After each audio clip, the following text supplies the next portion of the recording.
cool. Just like that. We're live, man. And here, we got to do this first. We got to make sure, because if I don't take a picture, bro, it didn't yeah, if you don't document it and put it on Instagram, it didn't happen.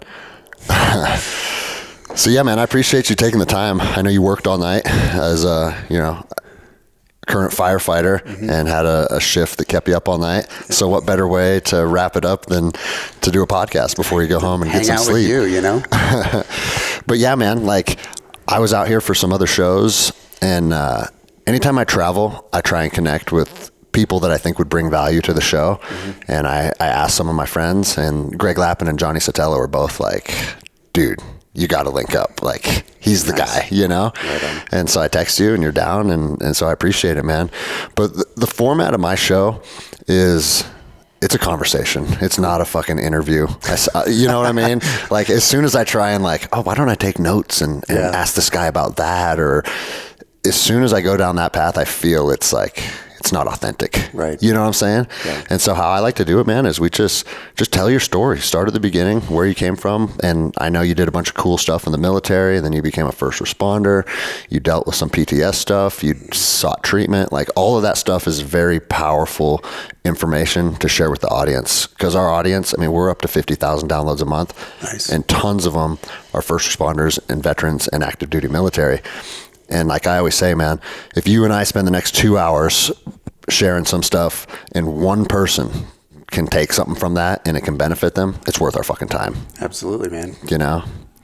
So yeah, introduce yourself and we'll take it from there, man. Sweet, man. My name's JayMo. That's what everybody calls me. And I grew up kind of all over the place. You know, Minnesota, Texas, here. I just was, 5 middle schools, 4 high schools. I was that kid that kind of got in trouble a bunch.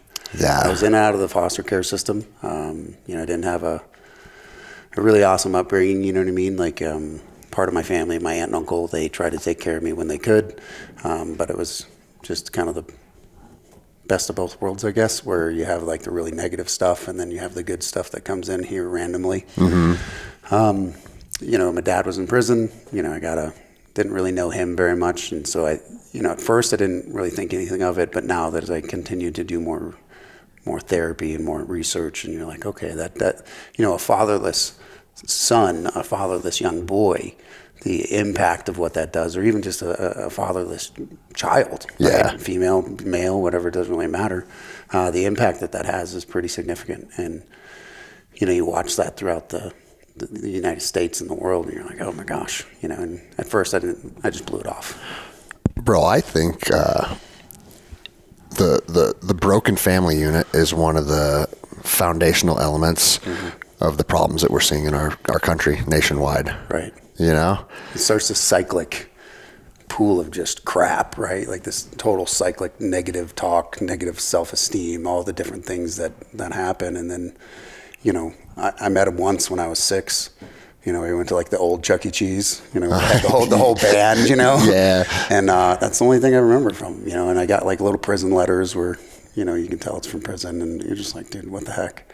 And then, that's the only time I ever met him. And so the last time you ever saw him was when you were 6, huh? Yeah. When my grandma died, I didn't really know her either, but I called my aunt. And I was like, hey, and he answered the phone, and I knew who it was. I was in the military at that point, and I was like, cool, whatever, dick. Yeah. Can I say that here? You can say whatever the fuck you want on my show. Okay, cool. Like I always joke on my show that I'll bring the word faggot back because like for some reason we can't say that anymore. So I'm like, oh man, I'm gonna slip. Dude. Yeah. No, I don't know if you beep these things out. There's no slipping on this show, bro. But fuck, man. I mean. As a young child, you already felt the deficit of not having like a father figure in your life. Yeah. Could you even understand that was like an issue for you, or is it just kind of like you felt something was off? Or as a kid, I definitely felt something was off, right? I'd have my uncle come and grab me, and they would kind of like try to be father figures or whatever. But at that point, I was such an angry kid, and I didn't know how to process any of that stuff. And I was like, well, what the hell's wrong with me? Yeah. Like why am I not good enough? All that it starts all that cyclic crap. Am I not good enough? Like, what did I do wrong? And all that internal deprivation and just self-sabotage, even as a child. And you don't know that you're doing it at that point, and you don't know how to process it. You just feel like what you said is just something's off. Yeah. You know, and you're just like, well, I don't know. So that I'll go fight. Yeah. But I guess you look yourself in the mirror and think, you have some type of culpability in this, or you're responsible for it, huh? I think, yeah. I mean, that's what happened with me, and I think a lot of people may or may not do that, but I think that's maybe human psychology is just... For sure. You know, what's wrong with me? You know, you look at the divorce stats and all the different things, and a lot of the kids are always, the question that pops up is like, well, what did I do? What did I do wrong? And nothing. It had nothing to do with you. Yeah. But you're still psychologically not going to, that's logically not going to... I know. With your head. You know, I have a lot of friends that have went through similar experiences, and it seems like, I mean, one of my buddies did the show, and he was talking about it, and he's like, I was always seeking validation from my dad. Mm-hmm. And he goes, and I didn't put together like this toxic cycle of always trying to seek validation from him, and then him not giving me that because he just didn't care about me until he was 35. That's when he finally was like, I think I reached a point where I could let go. Damn. And that's 35 years of trauma, dude. Yeah, dude. You know, just repeating itself over and over like Groundhog Day. That's fucking nuts, dude. You know, and it's just, that's just the beginning for a lot of things, you know, and that just starts and open up Pandora's box. Yeah. So I mean, as a kid, you're already an angry kid, and that just leads to more issues, I'm sure. Absolutely. You know, I was just angry. You know, my mom was a druggie and alcoholic. She wasn't really ever there. She had brought in our boy toys all the time. And you know, it was just like, sex was kind of everywhere, you know what I mean? Like drugs were all over the place. And you know, you didn't, until recently, man, like when I started doing like all the therapies after Johnny saved my life. Yeah. You know, I couldn't talk about it.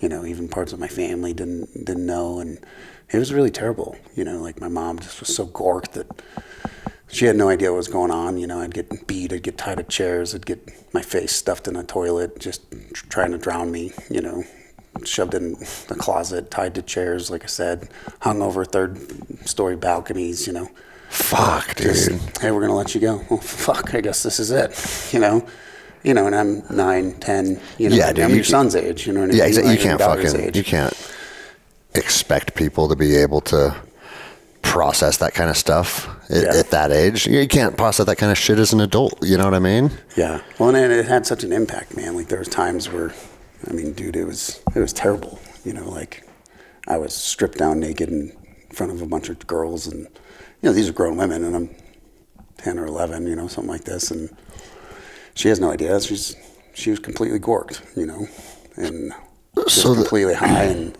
then imagine being that, like stripped down naked. So now you're completely vulnerable, and then you're told you're not going to be good enough. You'll never pleasure a woman. You'll never do these things. So imagine the ripple effect of once you become a man, like what that does. What a fucking crazy environment to live in, man. Mm-hmm. You know, like I hear stories like this because I grew up in a good family. Yeah. Like, you know, the issues between me and my dad are probably like 1% of the issues between you and in your household, you know? And I hear stories like that, and it's just like, how the fuck were you able to put yourself on a positive trajectory? Like, did you start to understand that you needed to obviously fucking find your own path as a teenager, or? Yeah, absolutely. Even at 10, man, you know what I mean? I was like, hey, I don't know what the heck's going on. Like, I would have to steal for food sometimes. Sometimes she would be around. Sometimes she wouldn't. You know, she's just gorked out of her mind. And I'm like, what the heck, you know? And it was interesting, too, because it was up in Minnesota. And, you know, I would walk to the bar just to say hi to her sometimes. And, like, it was back when Andre the Giant was still alive. And so this guy would show up at the bar, and then, like, it was probably one of the pivotal moments for me, even though I don't... Wait, Andre the Giant would show up at the bar? Literally, yeah, Andre the Giant. I heard that dude would drink like 40 beers at once. It's fucking insane. Like, and I didn't register anything as a kid, but I just remember tons of glasses, and I was like, Jesus. But he would pick me up with his big paws and put me on his lap, and then he would just tell me stories of Jason and the Argonauts, you know? And I was like, this is cool, you know, and I was getting that validation and that attention from a male.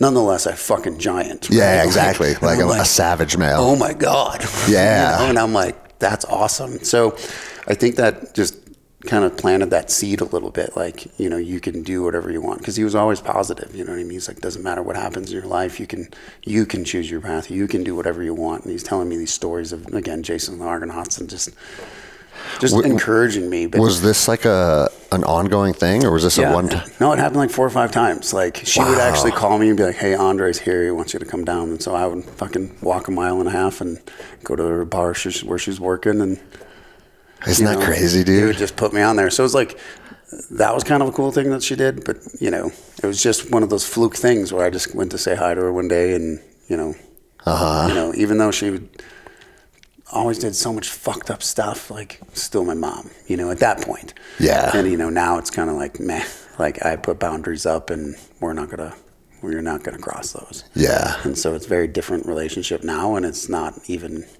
I don't even know if you would, I mean, I don't know what you'd call it, but. Is she still in that toxic cycle and stuck there? She's not. I mean, she's sober-ish. I mean, I wouldn't say sober, but like, I just saw her for the first time in like a couple of years because my aunt died. And so it was kind of like this big fucked up reunion of our family. And, you know, it was cool to see my cousins and some of them, and you know, but she's a little different character. So even before I put that out, I'm like, we're not going to talk. You're not going to do drama. You know, I don't want to talk to you. Just stay away. I'll give you a hug. And then we're leaving it at that. Yeah. You know, plus I had my dog, which is a trained bite dog from Baden Canine. Oh, okay. And so she's my service dog, and she pens off me. So I was like, plus my dog will probably eat you. So is it a Malinois? It is a Mal. Okay, yeah, of course. So she's amazing. So, dude, I had 2 Mals for a long time. Yeah.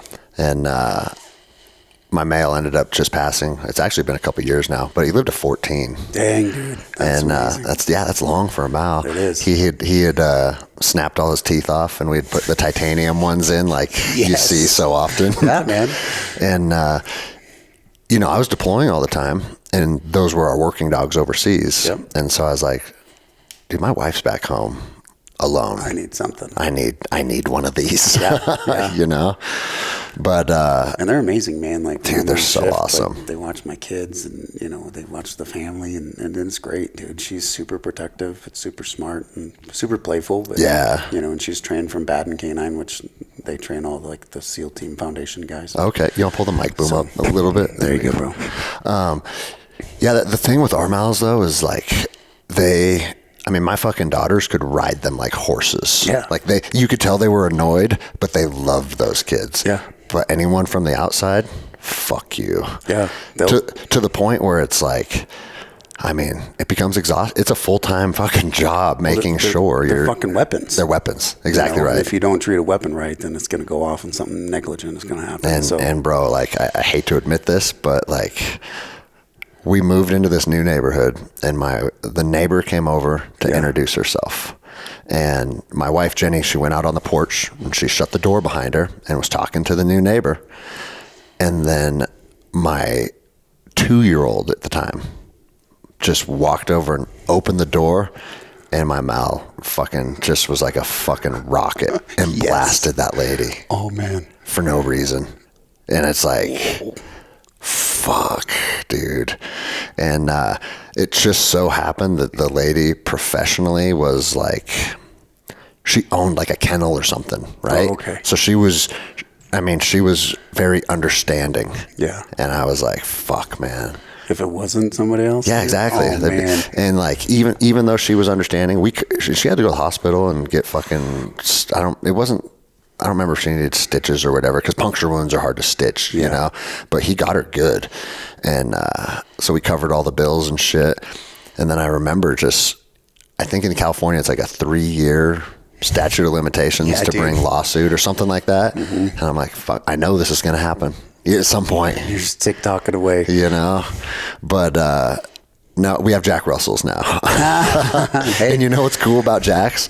They're kind of like mini Malinois. Are they? They're like, they don't want to bite, but they're just an absolute endless ball of energy.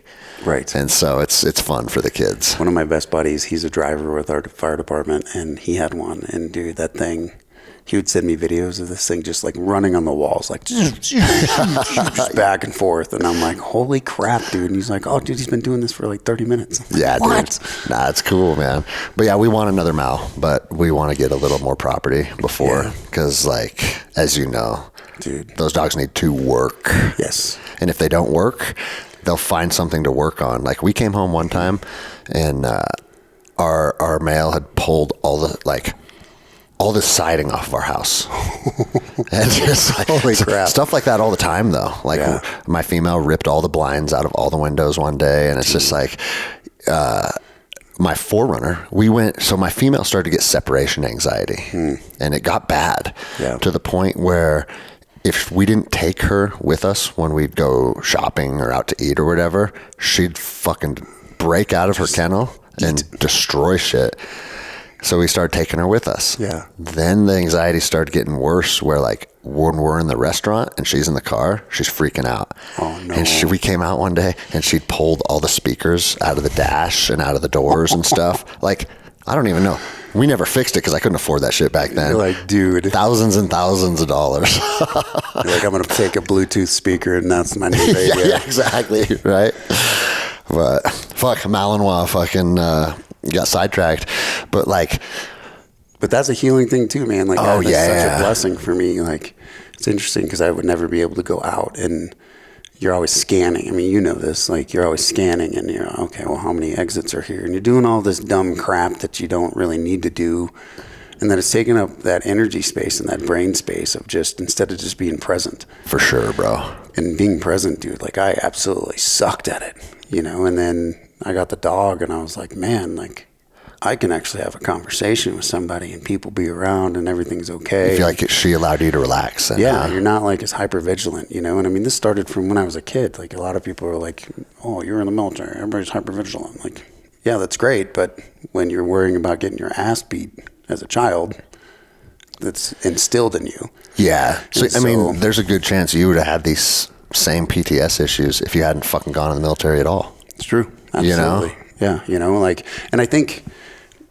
I don't know if it would have like came to fruition as fast, right? Mm-hmm. You know what I mean? Just because, you know, a lot of times people have these childhoods, or they have something where they don't know if it's traumatic, or they don't know if it's affecting them or affecting their relationships or how they communicate, or there's such a depth of things that, you know, things are that ripple effect of this happened to you as a child, and now it's going to ripple effect into all these things. And for sure. And it'll screw stuff up. Yeah. Like, man, it screws stuff up. So were you able to kind of stay out of trouble then through your teens? No. Okay. Well, I guess, how old are you? What's that? How old are you? 41. 41. Okay, I'm 42. So we were the last generation of guys that could get in the military being fuck-ups. Yeah. You know what I'm saying? Absolutely. Like, there was guys in my platoon. His name is Josh Poe. He's one of the best Rangers in my platoon. Mm-hmm. He got in a drunken bar fight in Boston and was fucking this dude up, and feels two hands grab his shoulders and pull him back, and he just turned around, wham, and knocked out a female police officer. Oops. Yeah, whoops. And so he's standing before the judge, and he goes, you're going to prison or you're going in the Army. Take your pick. And that's the last time I've ever heard of that. I'm going to the Army. You know what I mean? Yeah. But like, that used to be a thing. Mm-hmm. It's like, you want to fuck up, you're going in the military. Yeah. And now, like, dude, if you have an arrest on your record, like, nope, you're out. Yeah, you're screwed. You know? So, you fucked off through your teenage years then, because Absolutely. Like, how else can you not in that environment? And it was interesting too, man, because like, there was a Christmas, I remember, and I think I was 12. And then everybody had taken off out of Minnesota, and my grandpa went down to Texas, and everybody else was living kind of all over the place. And, you know, so I didn't have like those breaks where people would come and get me. And I just remember nobody was around. I think it was Christmas Day, Christmas Eve, something like that. And I'm like, all right, whatever. And then nobody's there. And then I just remember like somebody just pounding on the door, you know, like trying to get in. I was like, what the hell? You know, and then I called my grandpa, and I was like, hey, like, it's just me. You know, and I was a skinny kid, man, like super skinny to tiny. You know what I mean? Like, and so that drove me obviously to weights and training and martial arts and all the different things that, you know, got me to where I am now. But I was very skinny. Like, you could see my ribs. Like, you know, if you look at like a dog like that, you're like, that dog needs to eat. Yeah. Like, well, I mean, you said earlier you had to steal food and shit. So that's probably not an optimal scenario to have a healthy body. Right. Well, and as a kid, man, you go to the 7-Eleven that's down the street, you know, and you're like, well, Mountain Dew and sixlets. That sounds awesome. That fits in my pocket. You know? My go-to was those gummy watermelon candies.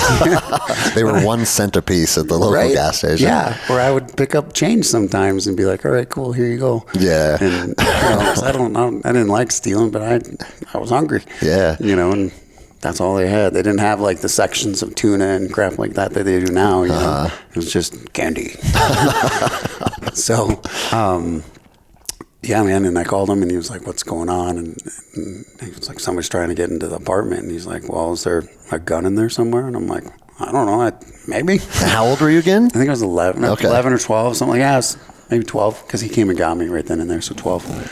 And he's like, well, and I found one, and it was, hell, dude, I had no idea, man. And I was like, this is cool. Yeah. And so he's teaching me, he's like, get a chair, sit this on there. You know, it's like a platform. It's like pointed towards the door. And he goes, I'm on my way from Texas, dude. And I'll see you soon. Dang. If somebody walks through the door, you pull the trigger. So, okay. So, yeah, about 18 hours later, he shows up from a drive from Texas to Minnesota, and he came and got me. And that's pretty solid, man. You know, yeah, it's super cool. And then I lived with my grandparents on and off for a good chunk of time, and then. Did they offer the stability that you kind of needed? They did, but it was just interesting, man. Like, I was still so jacked up at that point. You know what I mean? And then, like, it was still their daughter, and like I couldn't talk to them about anything. And then, you know, my grandpa knew. Like, he was way more intuitive than he would let on. Yeah. So we would have really good conversations. My grandma was so sweet that we just kind of protected her, I guess, in a sense, you know. Yeah. And, but dude, I struggled with math, and he was so smart, and he would just sit with me for hours, dude, just so I would pass like a geometry class.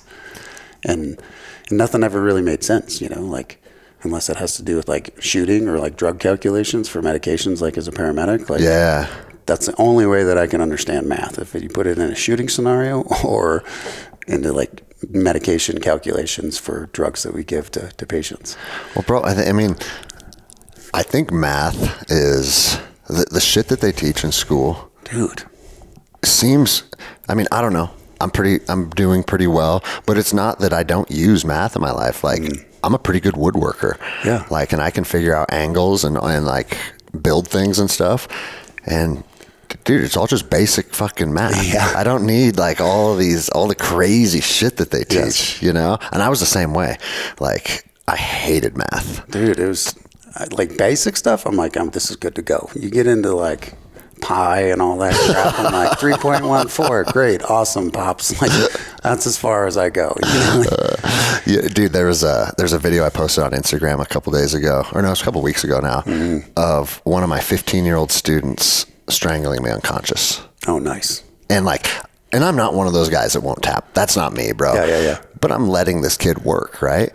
And dude, I went out before I realized it was dangerous. Yeah. And that was nuts for me, because 20 years of jiu-jitsu, I had never went from feeling like, okay, I got this, to waking up, people shaking my feet, you know? But he is, the reason I brought this up is he is like this math savant.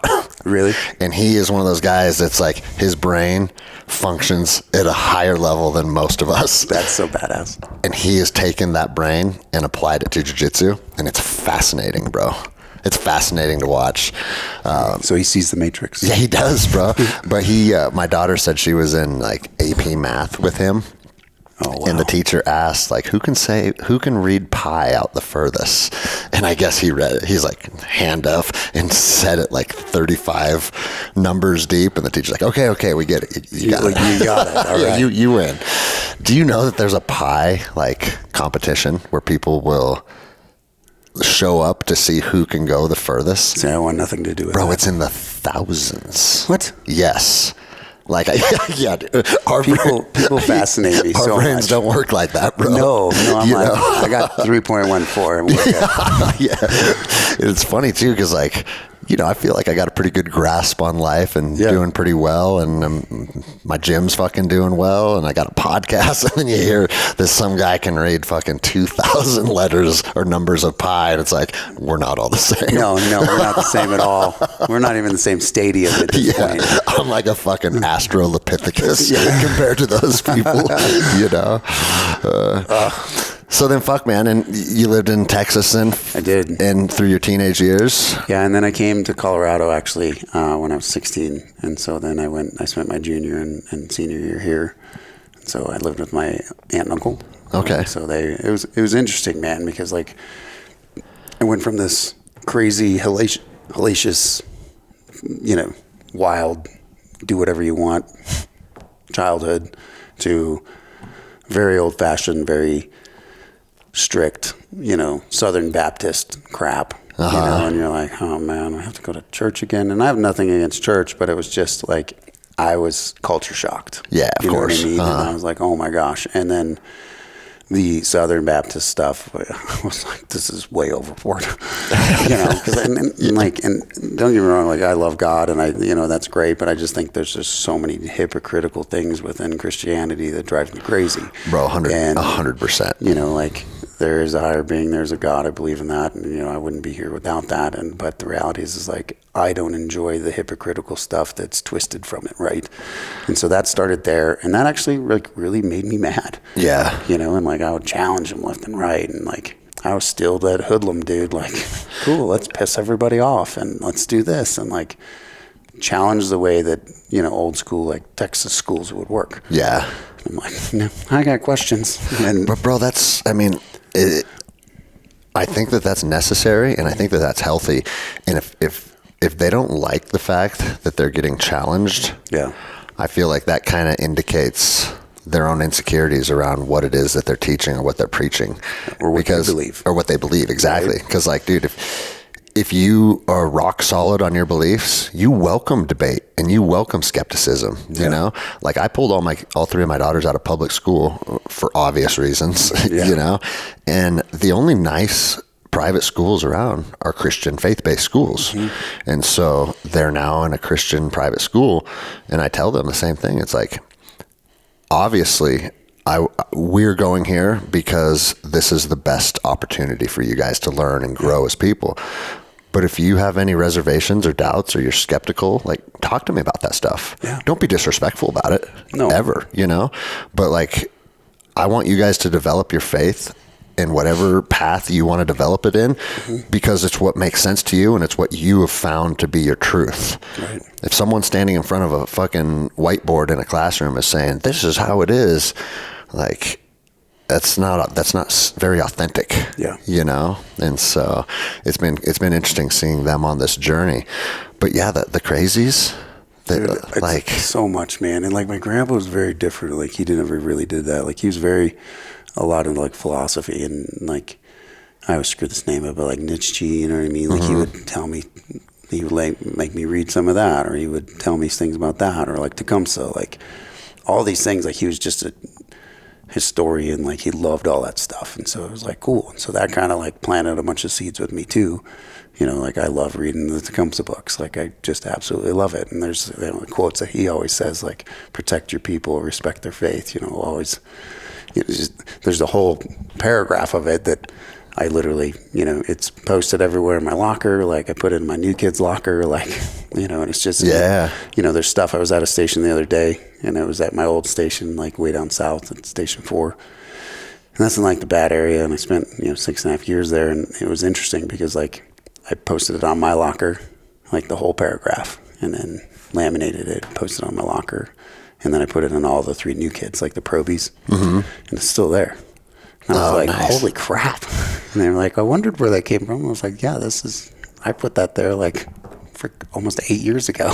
Oh, that's cool, you know, man. And it was still there. And just little things like that, I think that kind of make those ripple effects. But the crazies, man, you know, and then you come here at my aunt and uncle, and he was a youth pastor. You know, and so then I'm like, oh man, now we're really submerged into this stuff, you know. And I was like the typical pastor's, quote unquote kid, like we went to a youth group camp up in Buena Vista, kind of near where you just were with the yurts. Okay, yeah. And probably 45 minutes, like southwest of you, where you were. Mm-hmm. And man, it's this beautiful cliffs and like huge cross on the top of the mountain, and I'm like, I gotta climb that thing. Fuck yes, you do. And yeah. they're like, the first rule that came out of their mouth, and they're like, nobody can climb the mountain. And I'm like, watch this. Yeah, right, dude. And so, dude, like we ended that meeting, and then I took one of my buddies, and we started climbing, dude. And then, of course, an hour later, they're like, you on the mountain. I'm like, oh, crap. So then I'm like, I'm not getting caught. There's no way. Yeah. So I try to like E&E out the back, you know what I mean? And like, we're trying to do this, and they're like, it was definitely you two. We're like, what are you talking about? Yeah, Dude, prove it. There's dirt and like, just freaking branches everywhere. And you're like, oh man, okay, it was us. But you try to deny it because it's a stupid teenager. Yeah. Like, it wasn't me. And, like zero ownership. And so that was a huge thing because I got kicked out of that as a, the pastor's kid. Like I went home and. Bro, what the fuck do they not want you climbing mountains for? I don't know. Like, dude, it's dangerous to them, whatever, and I was bro. like, this is cool to me because I was always You got that Jesus kid. in your corner, dude. Right. You're good. But, well, you say that to them, and they're like, disrespectful. But I was always the kid that just, and I still do it. I try to push limits and just see, like, what's the body capable of, what's the mind capable Bro, of. that's like, I think everybody has that in them inherently, and most people just fucking stuff it down and never explore that. Like, dude, we were in Mexico. Because they're afraid. Yeah, we were in Mexico a couple years ago, and we were drinking on the beach, and everyone was fucking hammered, right? And I look up, and there's this giant fucking, not giant, but a big mountain that comes right out of the water, and at the top, crosses, right? We're going. And I was like, I'm super fucking drunk, and I think running up to the summit of that mountain is kind of what I need right now to sober up. And I mean, I'm fucking 40 years old doing this shit, right? And everybody is like, what the fuck are you talking about? And I'm like, dude, I could sit here and fucking get the spins, or I could go fucking exert my body and fucking try and sober up a little bit. Yeah. And dude, I ran as hard as I could all the way up to the top of that mountain. Perfect. And then everybody in the resort could see me. And when I got back down, so many people were like, oh my God, that was you up there. You ran all the, and it's like, dude, it wasn't that hard. Yeah. You know what I mean? Like, fat Americans are just used to never getting outside of their comfort zone. And it's like, fuck, man, that shit's calling to us, That's where you grow, But they get so fear of the unknown, what'll happen. And they what if everything to death, I think. You watch that in society all the time, and people, what if that happens, what if this? Yeah. But if you notice, it's all negative. Of course it is. And you're like, okay, well, what if I ask you the question, what if it turns out better than you thought? Yeah. Or what if it's awesome up there? Right. And it enriches me, and my day's better because of it. Yeah. What if it's the best view you've ever seen, and then that it absolutely changes your life? Yeah. But you're too afraid to take that step. No, bro. I mean, that's a big message that I push through this podcast. Is it's like, if you're comfortable, you're fucking comfort kills, dude. You know what I mean? I hate it. I got a shirt that says that. Oh, do you really? Yeah. It says comfort kills. Choose discomfort. And like, that's the whole reason. Like yesterday, like getting in the ice up at that fucking. Did you do it? Oh, bro, I'll show you when we're done. Yeah. Right outside of his yurt, there's a little like alpine lake at 10,000 feet. Yeah. And we took saws and we cut a fucking hole into the ice. Yes. And we took fucking ice baths. And like all that little shit. And dude, that's not that hard. You're just getting in cold water. Right. It's uncomfortable, right? Like, but it's also not that hard. It's just a choice. Okay, I'm going to get in here. Yeah. Well, it's the 6 inches between your ears, man. Yeah. That's what makes the decision. And so many people are averse to doing things just because they're uncomfortable. It's like the only thing that's going to happen is my skin is going to feel uncomfortable for a minute. Yeah, it's going to hurt for like 10 seconds. Yeah, you know what I mean? You're frozen. And then when you get out, you feel fucking amazing. Yeah. It's like all those endorphins start to rush through your body. Because like if you fell through the ice 100 years ago, there's a good chance it meant you were going to die. Yeah. So like, as soon as your body's like, oh shit, we're going to live? Fuck yeah. It's like a celebration inside you. Yeah. And dude, when we grew up in Minnesota, I would always push it. 3 separate times I fell through the ice on a lake. Oh shit. You know, and I was like, oh crap.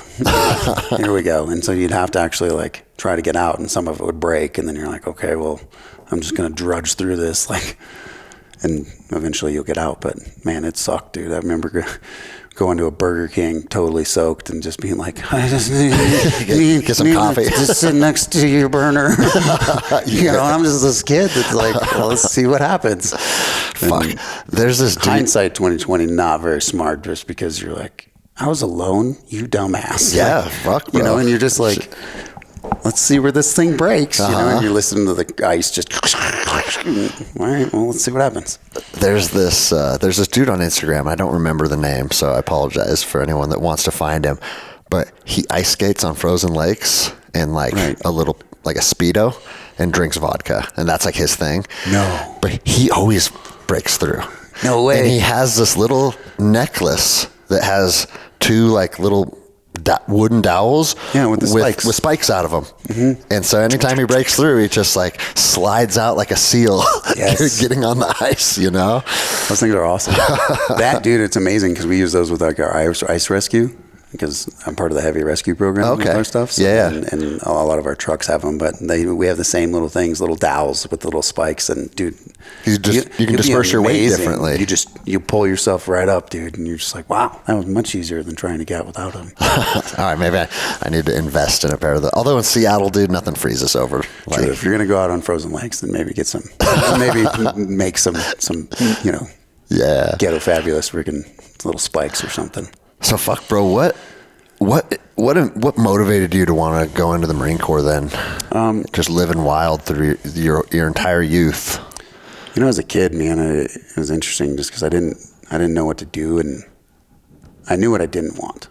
You know, I saw the negative stuff. I knew I didn't want to get drunk. I didn't want to do drugs. I didn't want to do any of those things. And you know, and the didn't want to do drugs thing, that actually came into effect where Johnny got in my ass later, just before I went down to Mexico to do Ibogaine and all that stuff, just because I'd never done anything. And so that was like a hurdle to get over too, just because I was like, I don't do drugs, man. Like, my body is my body, and I want to take care of it, and I just don't do it. I never smoked, and never did weed, never did any of that stuff, just because I knew what it did. Yeah.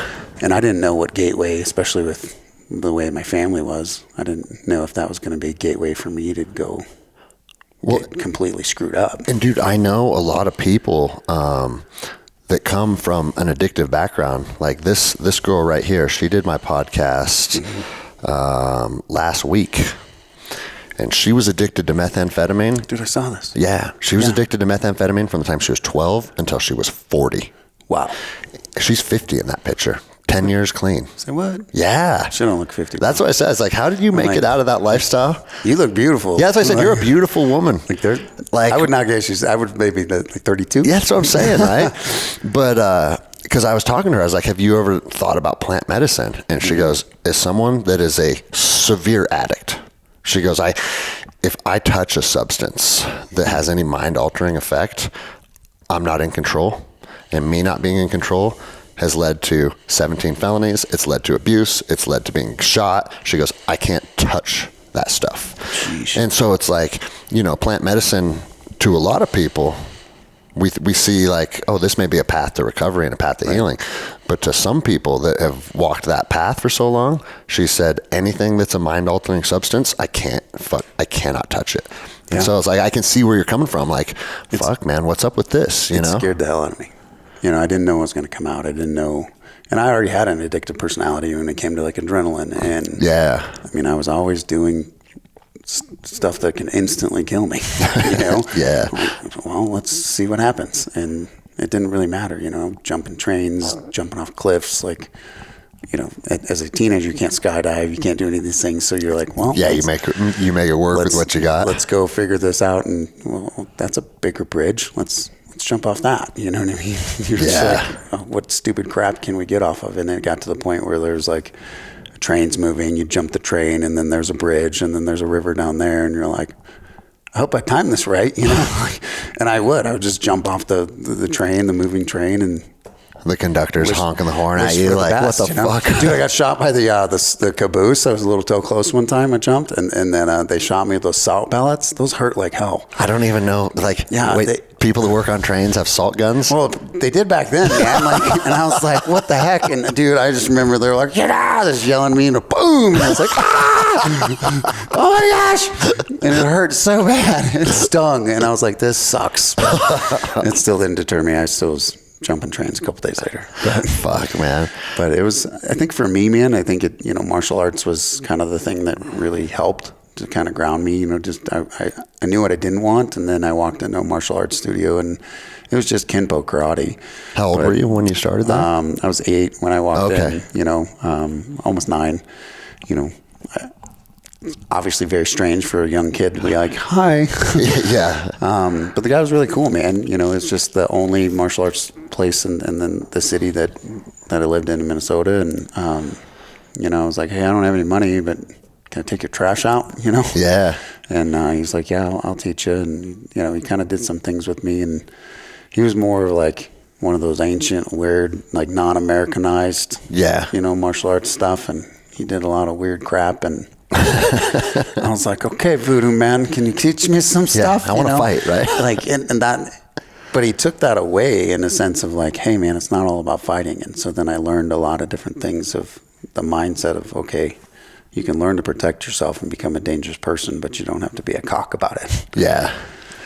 Probably the best thing that could happen, right? You know, and that was a huge turning point. And then, you know, you move and you try to get into more martial arts stuff, and then some people, they don't have it. And, you know, so you try to watch videos or whatever you can and still try to study a little bit where you can and do your own thing, and got into sports and wrestling, and that helped. And, you know, you move around. And then I got here, still did wrestling, and then I got in martial arts again, and it was just kind of fun, man. Like, that was a huge turning point for me, for sure, just to be, you know, have these people that, you know, like yourself, they're black belts, and they have this influence over you, and they have these perceptions of being calm, and you know, they've been through so many things more than you have as a young kid or a teenager, and you're like, all right, well, now I have something to emulate. You know, for me, you know, I had my aunt and uncles, and, you know, my grandpa and my grandma, but still nothing to, like,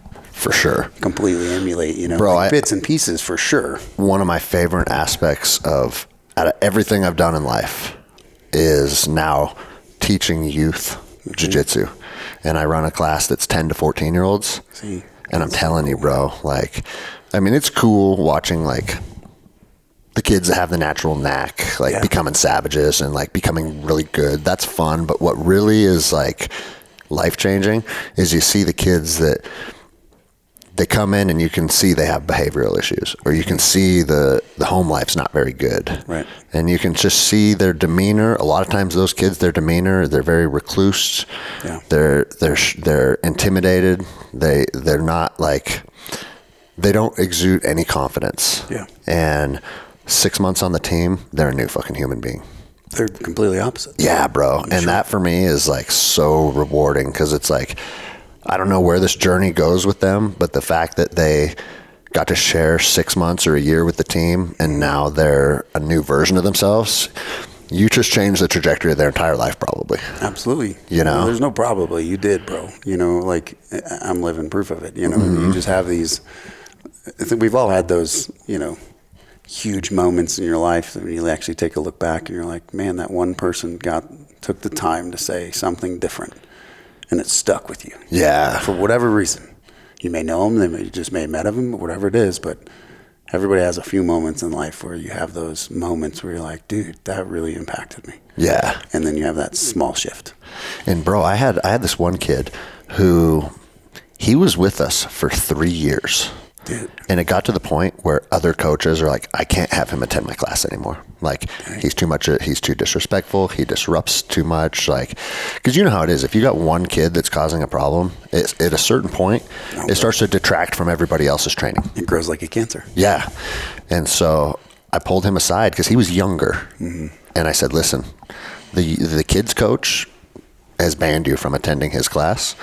I'm going to allow you to attend the youth class. And he was 9 at the time, and the youth class is 10 to 14. Yeah.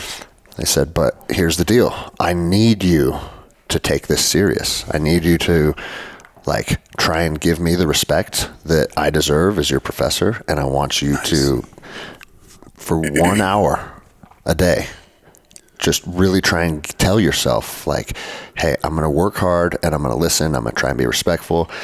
And what I've found is once you build the right culture, all the other kids have, my presence in there has just commanded respect from them, right? I'm not one of those coaches like bow to your sensei. And dude, I'm a jiu-jitsu guy. We're like the surfers of martial arts. Like, what up, bro? Yeah, exactly. If they don't call it, like if my students call me Greg, I don't fucking care. You know what I mean? But at the same time, they still hold respect for me. And I know that and I feel that. And it took this kid years. And then it was like a moment in time. It was like he had an aha moment. Yeah. And was like, oh, okay. I get it now. I get what you're looking for. And he didn't say that. I just saw it in his behavior. But it changes. And bro, he fucking is now like one of my favorite kids, man. Love it. And it's nuts that like this was last weekend and that's him and me on the end of the podium, bro. Yeah. And he doesn't have a father figure in his life. You know what I mean? You can tell just because of how he looks at body bro. language.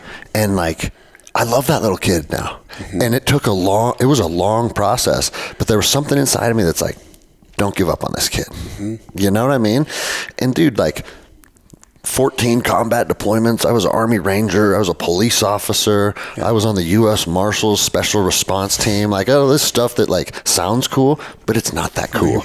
You know what's cool is watching a 9-year-old boy come to life and change who he is as a fucking little man. Right. You know? And so when you're telling that story, I feel it, bro. All you know? because you decided to pour into him. Yeah. You know, and so imagine that ripple effect. And dude, I say it all the time at my gym because, I mean, our gym is blowing up now. We're in the process of an expansion and we have 175 students. And I tell them all the time, I say, guys, 10% of what I hope you take from these mats has to do with fighting or self-defense. Yeah. That's the truth. Yeah. Fighting in self-defense is cool and it's important and Right. like it's a skill set that you need, but it's so much bigger than that. Dude, it's huge. But once you can actually get past that Exactly. hill of like, you have to learn to fight, you know, like, okay, ego, get out of your way. When did you get into jiu-jitsu? So I got into jiu-jitsu because of my kid. Okay. You know, so I joined the Marine Corps to answer your question. We can go off on whatever tangents it's we all want. good, bro. Like, squirrel. Yeah. You know, I just knew what I didn't want. You know, I loved helping people, and I knew that.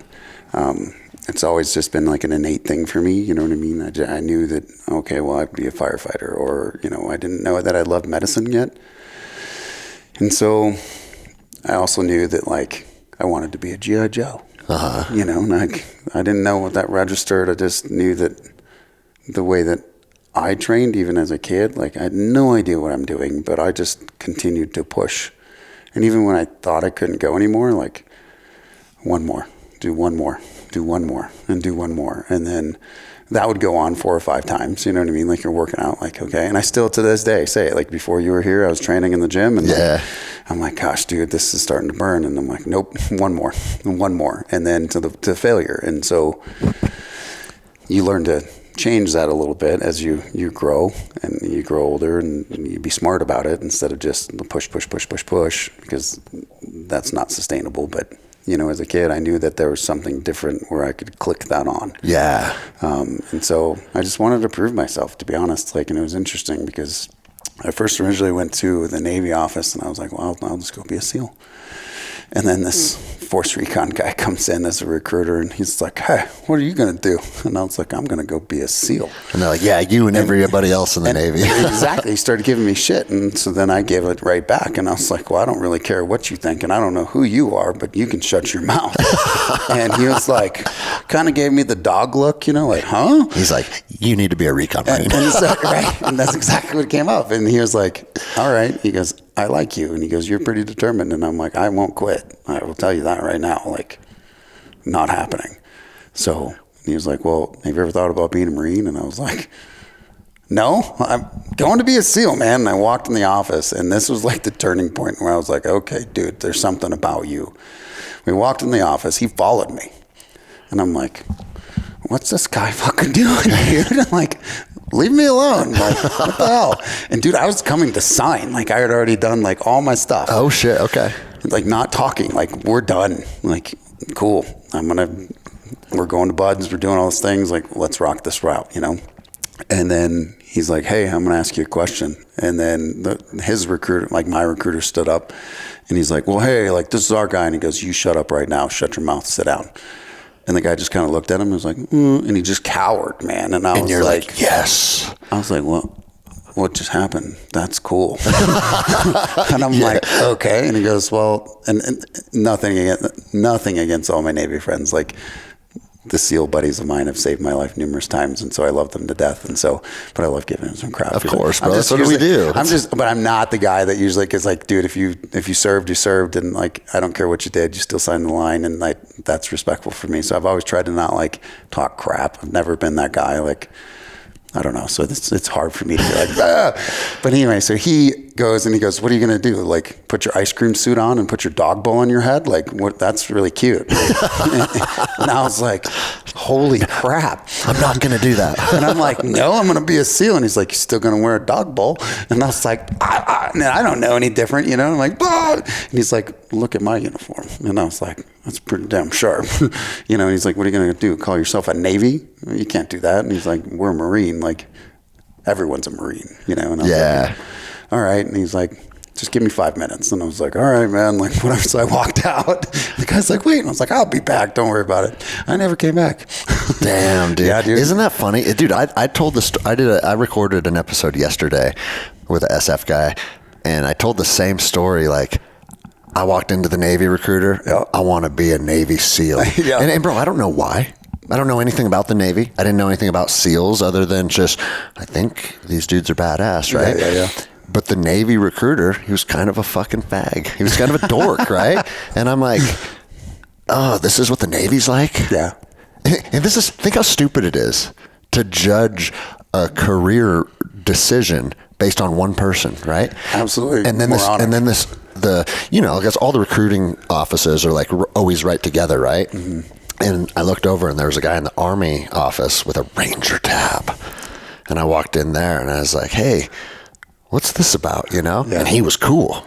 And I was like, oh, okay, so Navy guys are dorks and Rangers are cool. They're cool. I'm going to be a Ranger. Right. And, bro, that's what made me decide to do it. And it's like, it's the dumbest thing in the world. Yeah. But I was 17 at the time. Mm-hmm. It was like, one man can change the trajectory of your whole fucking future, Absolutely. Man. Just because they're either confident or there's something that they do that you haven't seen, or you're like, what's this guy got that's shutting all these men up that are in this room? Like, they didn't say a peep, dude. Yeah. You know, which I was like, all right, you're an intimidating person, but.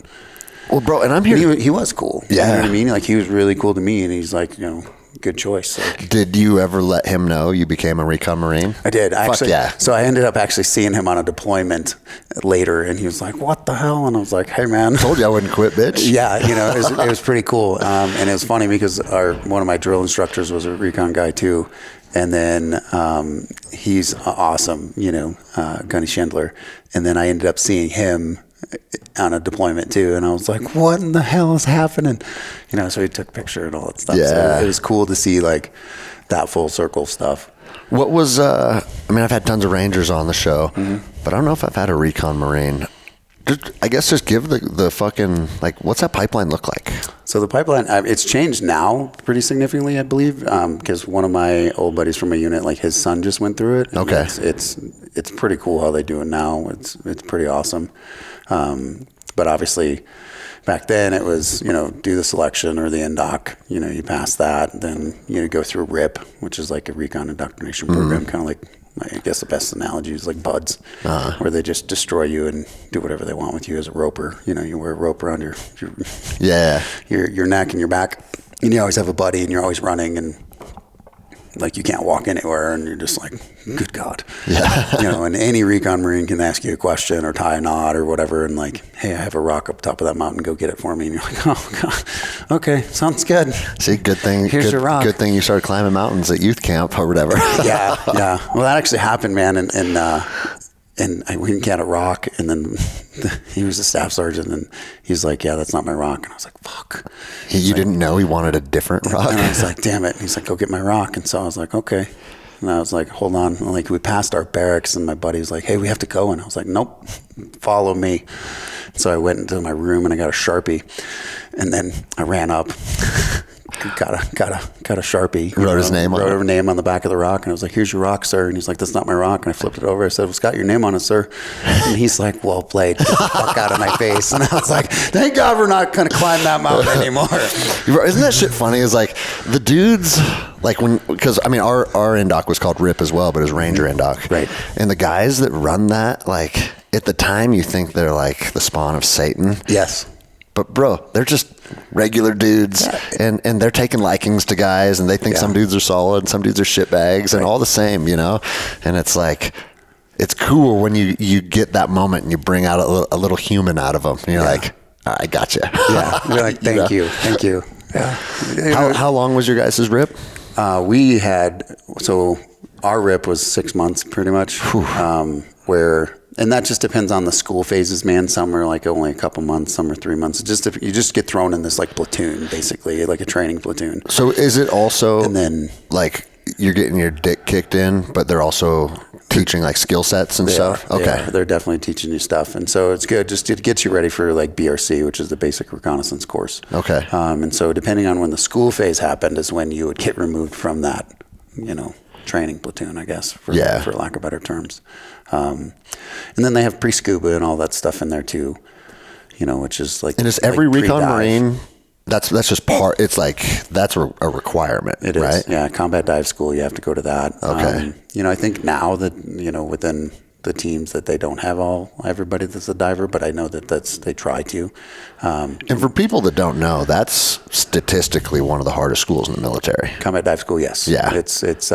It's a huge attrition rate. It's very difficult. It's some of the biggest studs that I fucking know had like too many shallow water blackouts and dropped from the course. Yeah. And well, it's you look at the death that happened at the Army one just a year ago, you know, and it's a no joke school. Like they push you on every limit and every capacity, mentally, physically, emotionally.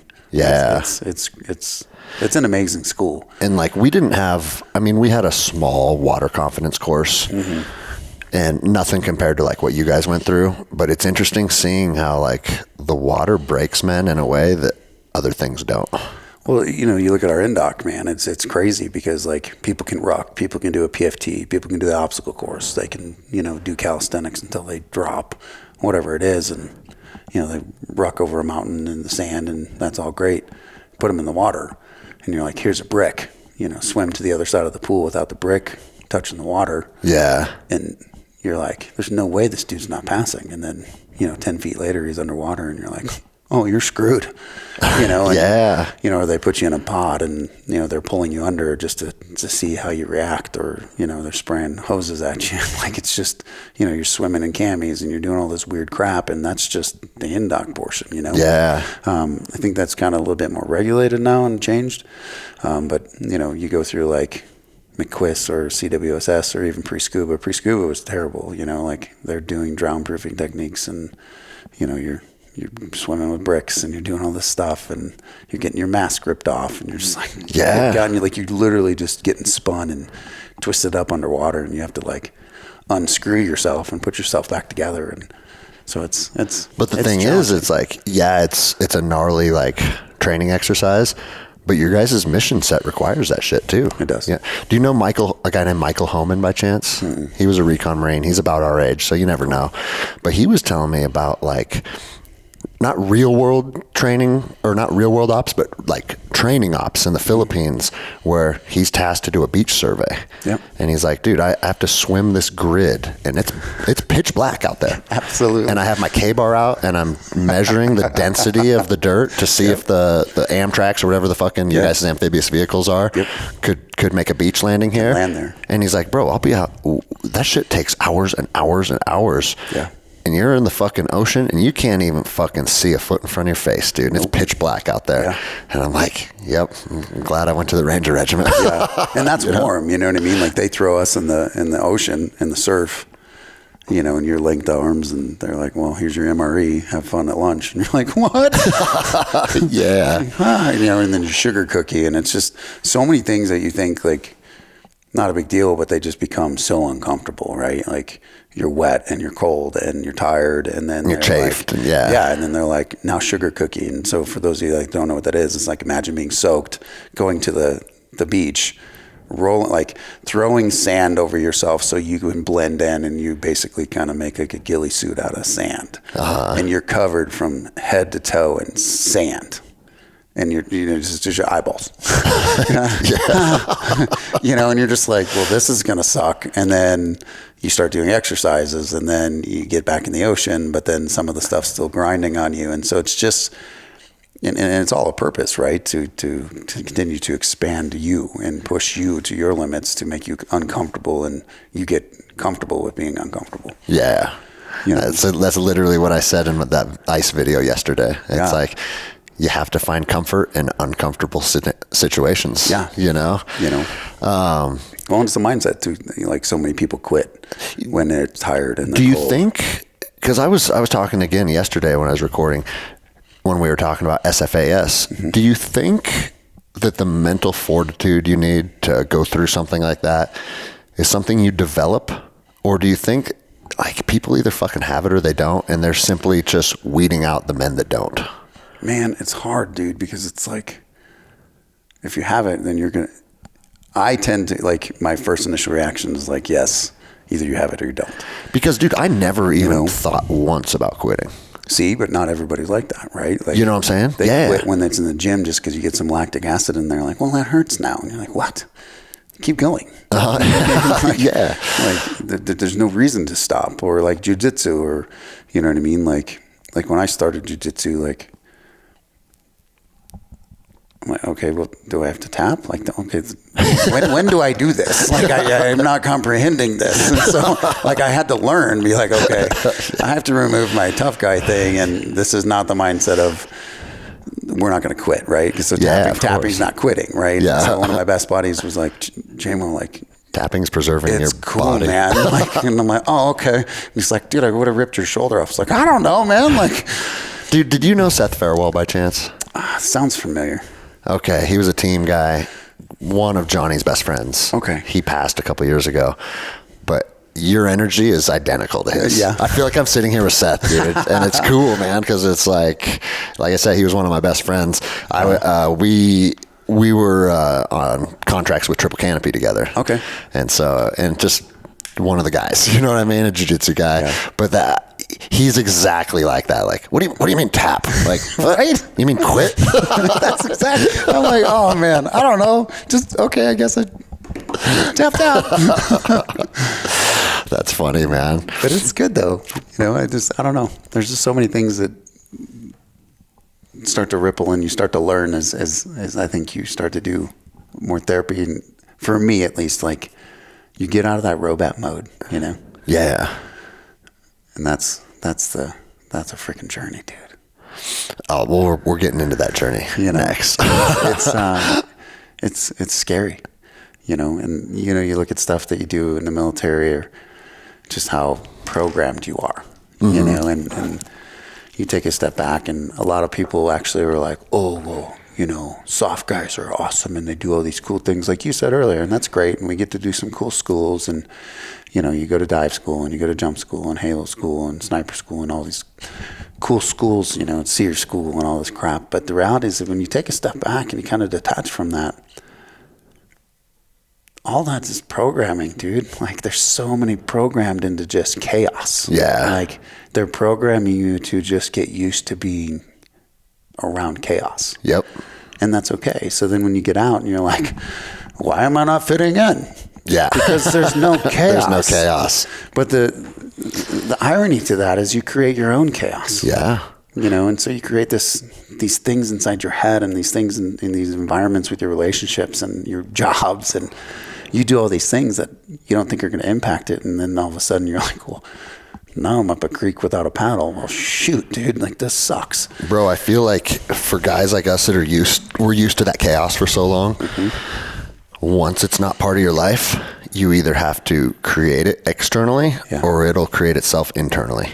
Absolutely. And so, like, for me, or sometimes jiu-jitsu, both. Yeah, exactly, or both. Like I was both. I'd still try to create it and push the limits and do all this dumb crap to try to get some type of dopamine or adrenaline release. And you're just like, is this even on? Hello? Yeah. And bro, I talk about how like jiu-jitsu is such a good tool to help you through, to create that chaos externally, right? But at the same time, like my darkest fucking most depressed fucking times of my life, I was already a black belt, bro. Wow. You know what I'm saying? Like, dang. I still had to go through some of that shit.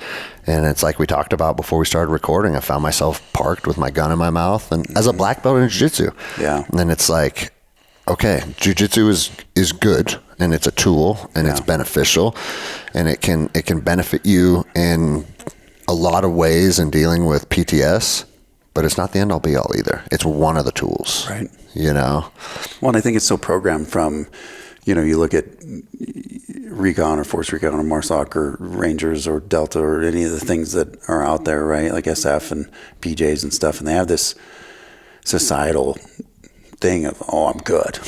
Like I'll always be good. Yeah. And, me tough guy, and that's great. But the reality is we're not all good. And that's okay to not be okay. Just don't stay there. Yeah. And bro, that mentality, like a lot of times when we look back on that, cause now we're in our 40s, it seems like, fuck man, like that's a tough way to live as a young man. But at the same time, we needed to be that. Yeah. We're fucking deploying constantly. Like Absolutely. you can't be sad about shit. Right. That's just not, you don't have time to process stuff. Yeah. That shit's not sustainable, dude. Well, it's like when we were in Afghanistan, there was a contract and, we were contracting at that point and, I'm the medic and I'm still the assistant team leader and doing all this stuff. And you're hanging out with all the, the locals and then you're still training them and you don't know who to trust. And you're kind of like, well, suck, man. There's 2 or 3 of us that are like on the team. And then there's all these other people that you've quote unquote trained, Yeah. And when stuff goes bad, man, it's a really bad day, and then you lose people and you're just like crap. And then, like I did stuff that was way outside the box in the medical world and like to keep my buddy alive. And, 8 hours later, then he's in surgery and then he dies, but it's just one of those things where you're like, dude, and then you start questioning yourself. What else could I have done? Could I have done anything but different? And I did things like way outside the box. But it was, the coulda, shoulda, woulda game will kill you though. Yeah. But you don't realize that because you're just so submersed in that chaos and you're just like, okay, and I believe in like, not to be cliche, but like extreme ownership has always been a thing. Yeah. And it's cool that Jocko and all those guys have made that stuff. And like, I've worked with them and on some of their events and they're amazing people, you know what I mean? And like they take that concept and it's pretty cool to actually apply that to a lot of things because then you're not playing the blame game, Yeah. And you're not playing the, oh, well, I shoulda and coulda and woulda and like, just own it. Yeah. But the caveat to that, I think for me is learning to own all my stuff, but don't own the things that I don't need to own. Yeah. And or maybe don't own the things that are outside of your control, right? Right. And those are the things that I struggled with just from the way that I grew up, Yeah. And like, no, like if I'm going to make things happen, it's all on me. Yeah. And there's things like in relationships or whatever, like I would own all of that and it would just haunt me and just destroy me because I wasn't doing therapy. I wasn't doing these things. And then it just a cyclic negative crap that would start opening up Pandora's box. You're just like, oh my gosh. Did you notice kind of the PTS things or the emotional issues ever becoming an issue while you were like operational? Yeah. Or okay. Absolutely. Like on deployments or in between? When Deployments, I was all good. Okay. And bro, that was me too. I think that's most of us, because it's like when it's boots on the ground, you don't have time or the capacity to feel sad about shit or to have regrets and that kind of stuff. But it's once you get home and you have that time to start ruminating and fucking... Well, it's like huge things will happen and you just kind of downplay it and you blow it off. You know what I mean? Like we were taking a client to go meet with some bad people and we got compromised and they knew we were going to be there or whatever. They chucked a bunch of grenades at us and we're like dodging them with our cars and bouncing off. And we're like, what the heck? And boom, boom. And we're like, oh, that was funny. You know, like we're laughing about it. But hindsight 2020, you're like, that actually probably could have sucked. You know what I mean? Like, you're like, meh. And you end up downplaying so many things. For sure. Then you bring that home. And then you downplay so many other things because you try to relate that to, well, it's not that bad. Like, what are you talking about? Like, we don't... You know, and especially in a relationship, or whether it's your friend or your significant other or whatever it might be, you downplay some of that, and then their feelings get hurt, and you're like, "What's wrong with you?" You know what I mean? You're like doing this like macho crap, and you're just like, "Oh man!" And then it's so bad to ruin so many things, you know. Yeah, and so you have to take that step back and learn. It's interesting too because there is no. I mean, we were in Ramadi in 04 and 05 contracting. And we got ambushed all the time. We got hit all the time. Absolutely. And we fucking, I don't know if it's higher power or just be good tactics or whatever, maybe a combination of everything. But like, our team didn't lose a guy in 2 years there. That's awesome. Getting attacked all the time. Yeah. And we had RPGs like blow the gas tank out of our car one day. Right. We had a RPG break the windshield, but it hit it at an angle and broke the windshield and then skipped off and detonated on the wall behind the car. Right. But also, like, it started happening so much to where we're in the shit, but we keep coming out okay. Yeah. That we started feeling invincible too. You do. And then it's like, dude, you can't fucking get me, you know? And then the contract got turned over when Blackwater bought out the triple canopy contracts. Right. And it was like a week after Blackwater took that contract, dude got shot in the face and killed. Yeah. And it's like, fuck, man. You know, like... Well, the same stuff, man. Like, we did the same thing. Invincible. You know, you're going with 2-3 man teams, and sometimes it's 4. And, you know, just doing, like, suicide missions. Yeah. Truly. Like, you want me to do what? But it started to become... You know, it was exciting, though. You know what I mean? Absolutely exciting, man. But then... And you turn your stuff off so much, right? Like... You know, we went on one, and I ended up getting stabbed in the hand, and I had no idea. Like, the guy had the worst day than me, because I popped him in the face. Muzzle strike and popped in the face. It's a bad headache for him. But, you know, and then like I didn't even know, and then like my thumb's like hanging there. I'm like, oh, well, that's bad. You know, but you don't know, and then you like again you downplay it, right? Yeah. And you're like, oh well, that's fine. So, dude, they needed people, so I was like, well, I'm not going home. So I just popsicle sticked it, dude. You know? I'm like, we're good. Just dumb, dude. And bro, like my fucking team leader in 04, and it was triple canopy, so everyone was unit guys. All the leadership positions were filled by unit guys, and he's one of my best friends to this day. But one day he gets the team out. He's like, "Hey, there's nothing on the calendar today, but I'm in the mood to fucking kill some people." I can't ask you guys to join me because this is outside of our mission set. So if you want to stay in, like, it's all good. Yeah. But if you want to just drive around Ramadi until we find someone to kill, that's what I'm going to go do today. And everybody's like, yeah, let's fucking go. What's vehicles we take? And bro, that's exactly what we did. Went and drove around until we got ambushed and then did a fucking counter ambush. And it's like, man, what the fuck were we thinking? But at the same time, it's so fun and exciting. And it's like, it's kind of what we're there for too, you know? And then you take a step back to where you come back to the U.S., and then you try to act normal. Yeah, exactly. People are like, dude, what in the heck is wrong with you? And you're like, what do you mean? Yeah. And bro, like, and I mean, I left active duty the first time out of break-in service in 03.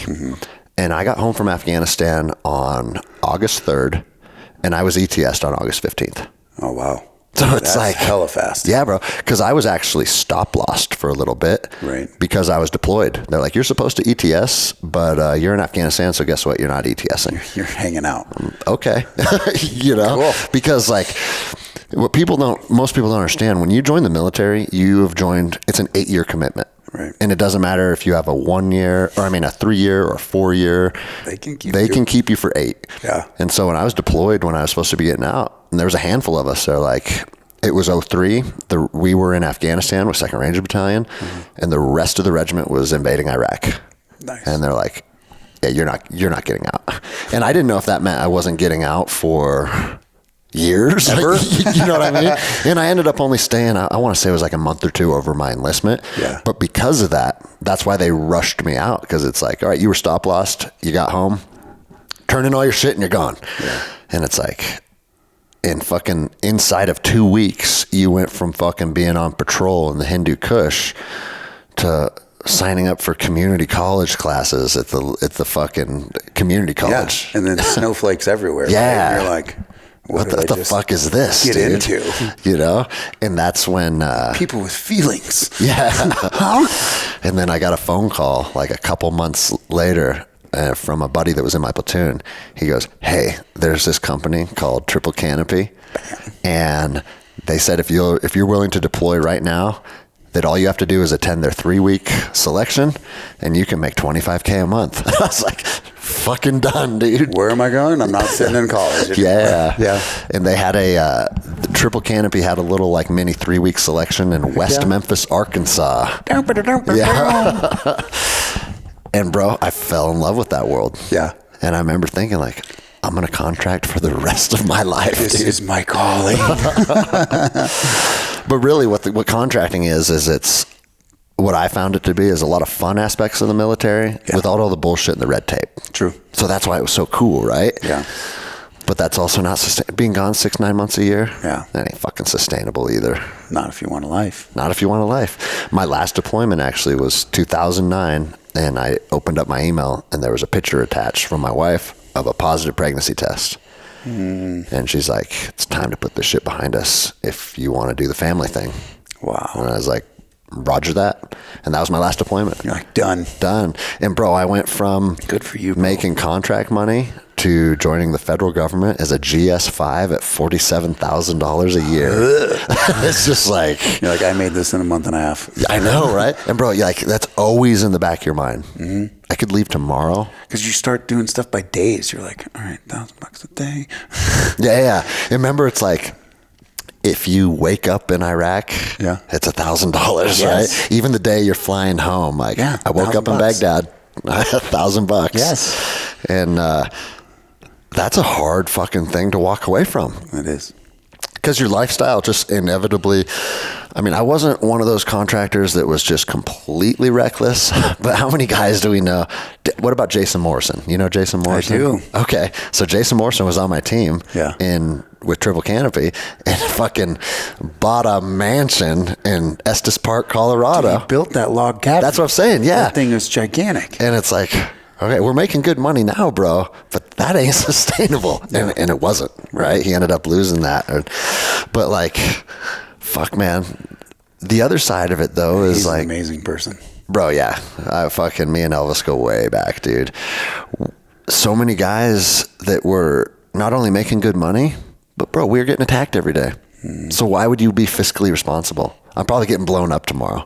So when I'm home between deployments, it's motorcycles and girls and booze and fucking... on like Donkey Kong. Yeah. So like, did you...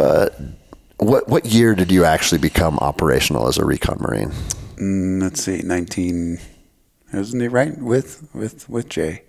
1996, 97, 98. Okay. Like that. Yeah. And then like, so Yeah, you were a Recon Marine when 9/11 happened then? Yeah. Got it. And I was in the regiment when that happened too. What a fucking crazy experience that was, right? Yeah. To already be in an operational unit. Yeah. When everything kicked off, like could it have been any better? Right. You know? You're like, oh boy. What was your guys' deployment tempo like? So they did, most of the time it was just 6 months deployments. Okay. Yeah. That's fucking long, bro. It's very long. Yeah. And like people, you know, there's a lot of units that do 12 months or 18 months, but That's insane. You also have to look at the op tempo too. Yeah. You know what I mean? Like fucking, I'm sure a lot of those units that are there for long periods of time, maybe just a fucking perimeter security or some shit like that. Right. But I think back then, man, they didn't know what they didn't know. Of course. You know Yeah. what I mean, like, and change in the military takes forever, you know, so it's just one of those things like, oh man. Yeah. Yeah. And then when did you end up getting out of the Marine Corps? So I got out in 2006, and then I went into contracting. Right into contracting. Mm-hmm. Did you do, I don't know if you can talk about like what contracts you were on or whatever, but did you work your way through that food chain or did you go right to the top? No, I worked through the food chain. Okay. Yeah. Because I know there's some guys that like, they get out and they get right into like GRS, you know, and then there's some guys that like, well, Blackwater will take me tomorrow, so I'll go do that. Yeah, and they take a lot of people, man. You know what I mean? And here's the thing I say about Blackwater, because I don't want to fucking. The truth about Blackwater is the same about most units. Most of the guys there were good guys. Yeah, but you get a couple shitheads, and now it paints the reputation for everybody. Yeah, or just bad things happen where people would react and they want to save their buddies, and it's perceived and twisted wrong. Well, bro, I mean, was it Nasur Square, that whole incident in Baghdad? Yep. I was at the Chow Hall, which was like right on the edge of the green zone of where that happened. Oh, man. And we saw the fucking plume of smoke, and they had 2 Apaches circling, and it's like, oh fuck, what's going on out here? And it was the fucking Nasur Square incident that went fucking crazy, you know? But fucking, those dudes end up getting pardoned, right? They did. Fuck, man. Yeah. It's a weird space to be in once they start attaching political ideologies to the guys that are boots on the ground. Because it's like, bro, a lot of shit that happens, it's not cool. But it's also not something that's like, it's not premeditated murder either. It's fucking war. Well, yeah, and like you're just trying to make sure that you go home and so do your people. Exactly. You know, I've had my buddies in the same situation where, you know, they unleashed hell, you know, and then they got in trouble, and it's all perceived just because of the media and political stuff, and it's just like, what? And then, you know, they do those little like, have you ever seen those little training scenarios where they'll take like a news reporter or someone and be like, all right, we're going to put you in the corner of this room with a Sims gun and we want you to react. And it's a shit show. Mm-hmm. And that's a scenario that you know is, hey, okay, something's about to happen and I'm going to have to react to it. Yeah. Now put dudes on the street and get ambushed, chaos. You don't know who's good. You don't know who's bad. And it's like, you're going to shoot everyone. To think you're going to hold people to like U.S. legal standards. Remember they had the fucking FBI over there. We're gonna investigate what happened. Shut the fuck up, dude. You know? You're so out of our jurisdiction, buddy. Yeah. You know, like what are we talking about? They like to pull that thread, though. So, dude, what was your catalyst to finally putting the contract world in the rearview mirror? I think it was just my kids, man. Okay. You know what I mean? Like, yeah. To be honest, like just same as you. You know, just my kids and. Okay, well, what else can I do? And I got hurt again. And I'm like, oh man, like my black cloud is no joke. So this sucks. And just, you know, I wanted to be around for my kids, you know? Yeah. I mean? Like, and it's hard. Like, you're like, okay, well, I've done some cool stuff and got to prove to myself, like, I can do this. And I guess you kind of put the checks in the box and you're like, all right, well, this is cool. And I like the money and I like doing this, but it's time to fucking move on. You know, bro. I think that's a huge. It's a necessary realization to come to. Yeah. That it's at some point in time you got to put that behind you. You know, like I'm sure you know Brad DeLauder, right? So he was on my team too. Okay. And he was like fucking 50 or something. He was. You know what's funny is like he was probably fucking 40 at the time. Right. But he felt like he was the old man on the team. Yeah. Right. And he was still a fucking savage. That dude's probably a savage right now. He's still probably crushing it now. You know? But I remember thinking, I was like, fuck, man, this dude has like a full family back home. Yeah. And he's here running the streets of Ramadi with me. I'm 22 or whatever, and he's fucking 45, you know? He's just loving it, though. You know? I mean, I don't know. You just learn that life's a little too short, you know? And it's very fragile. you know, especially as like a medic, you see a lot of different sides of stuff. And so it's, oh, I'm sure. You know, it's different, you know, and so you're like, oh man, this is a little different. So it kind of hits home, I think, when your son's like, come here, Captain America. Like, you're like, what, dude? No, like, let's just talk about some Marvel stuff or Spider-Man or, you know, and he's like, I miss you. And you're just like, okay, dude. And I don't know. You just kind of get to that point where you're like, all right, I want to be there. And I think for me, it was like, I didn't have that dad, and there's no way that I'm going to put them in that situation. That's a good point, man. You know, because even though you're like, you might be available emotionally, the truth of the matter is, if you're not there, you're fucking absent. Right. You know, and even the fact like, well, man, what if I didn't come home, you know? And then now I chose to put them in the same situation I did. Yeah. When we had kids, it was okay. I want you to have the polar opposite and not even have a small glimpse of what I went through, you know? Yeah. And that's fucking awesome, you know, bro. not spoil them, but teach them, you know? And dude, that's a tough line to walk, because but make them strong, individual, Yep. independent, you know, little warriors. And I think having that mindset as you pass that on to your children is rare. Yeah. And I struggle with that all the time, especially having 3 daughters. Your daughters will wreck you. I want to fucking spoil them. You absolutely, you know what I mean? They're so cute. Like, are you kidding me? Like, yeah, dude. Like, dude, really? Yeah, exactly. Like, I can't say no to her. Yeah, there's no way, man. Like, and so it's like, on one hand, my kids want for nothing, but at the other hand, it's like, well, I need to teach them the value of things and earning things, and plus they're beautiful. Yeah. You know, and you're like, I mean, come on, man. This is her before surgery. And like, I'm like, dude, babe. What was she getting surgery for, dude? So that one was for her knee. She's a competitive dancer. Okay. She's like one of the best dancers and around here, and in the state, like this region or whatever. Mm-hmm. I don't know what they call it. But she's a competitive dancer and she's amazing. And she jumped wrong and the floor was slippery and something like that. And it broke her patella and it tore some stuff. And so she had to have some pretty good surgeries. But she's come back, dude. She's already dancing again. And I mean, dude, it's every time she dances when it's just her and like she just freelances, dude, I cry. Oh, I bet, bro. Like, it's the most beautiful thing because she's just so talented and she just floats and you're just like, how in the hell are you doing this? Yeah. You know, and you're just, it's so cool to watch, man. Bro, when you see your young lady excel at things, you get more, at least me, and I know you'll agree with me, I get more satisfaction out of watching them excel than anything that I ever excelled at.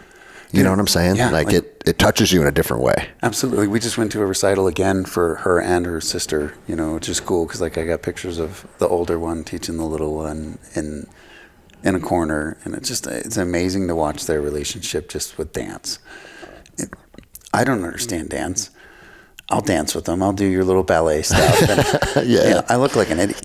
I could care less. Yeah. But it's so fun to watch that happen, like you said, and she's such a special person, you know, and she's so smart and she's so driven, like, no joke, like, she goes to honors classes, straight A student, like, wants to be an athlete, but she dances like 80 hours a week, you know? Yeah. And I'm like, that's a full-time job times 2, dude. I know, right? Yeah. You know, like, how old is she? She just turned 15 2 days ago. Okay. Yeah, you know, so she's becoming a young woman. She is. Yeah. You know, and she's just amazing. And, you know, like what we were talking about, like she's got boys all over her and she's just so smart. She'll shut them down because she's so witty and she wants to be a lawyer. And I'm like, I trust you, you know. And that's where I'm at with my 13-year-old too. Like my wife, because people, you know, how many times do you hear like guys will say to you, like when they hear you have a teenage daughter, oh, I feel bad for you. And it's like, you know what?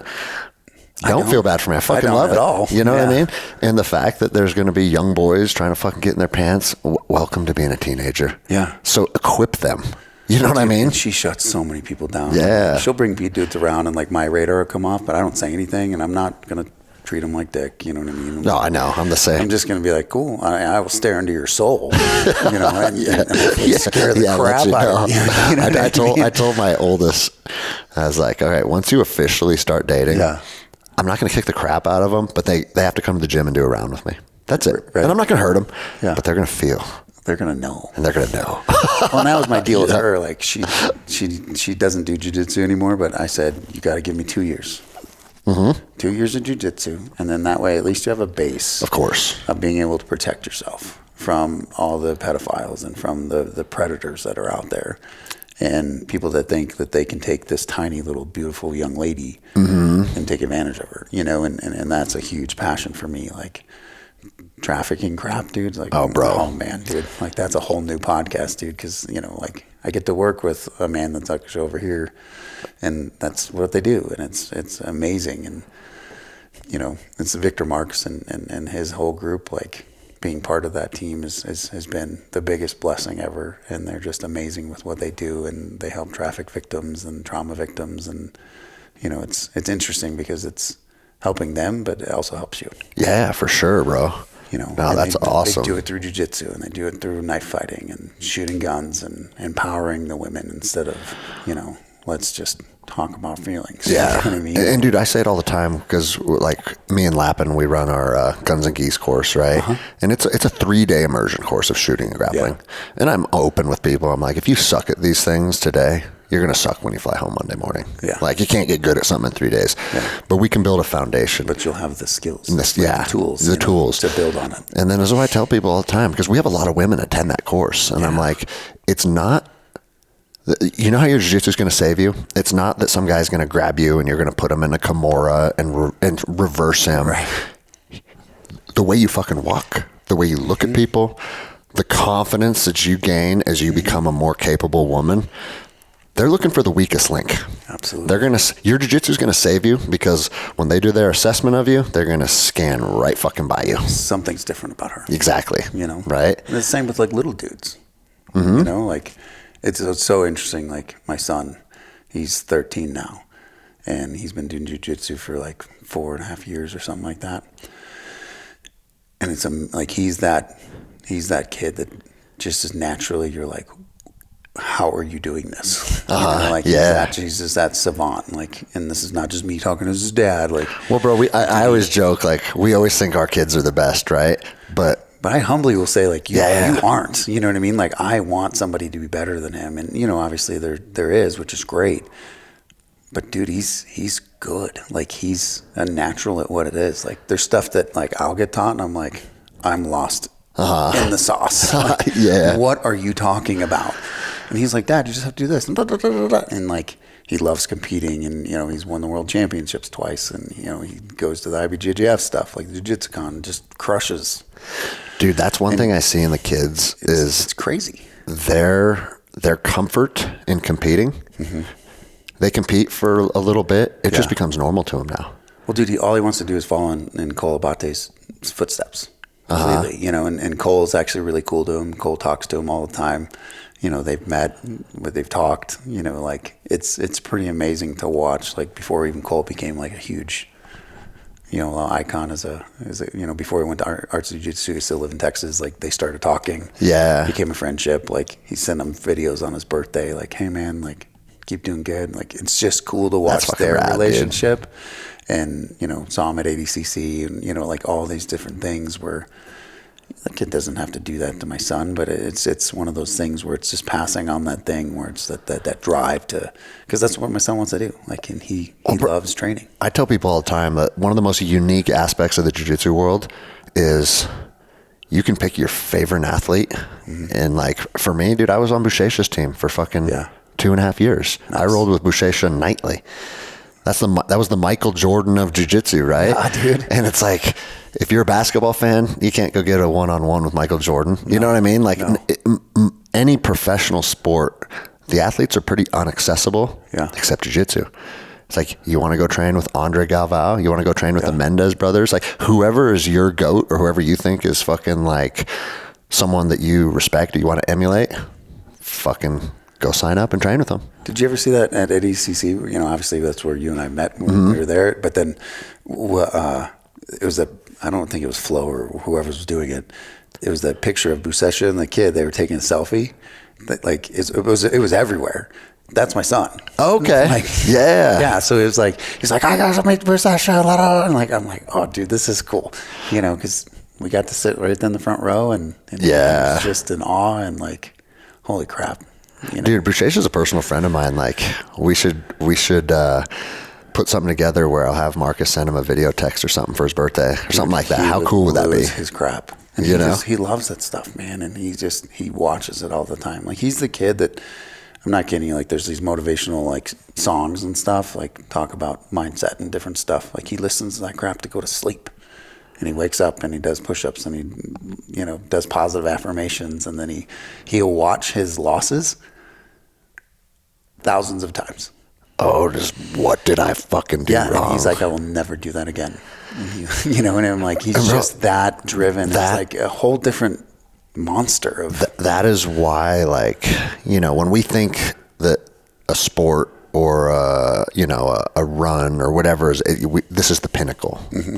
Like, people used to say, the 4-minute mile will never be broken. Yeah, right. You know what I mean? Yeah. It's like, we got kids like your son now. Mm-hmm.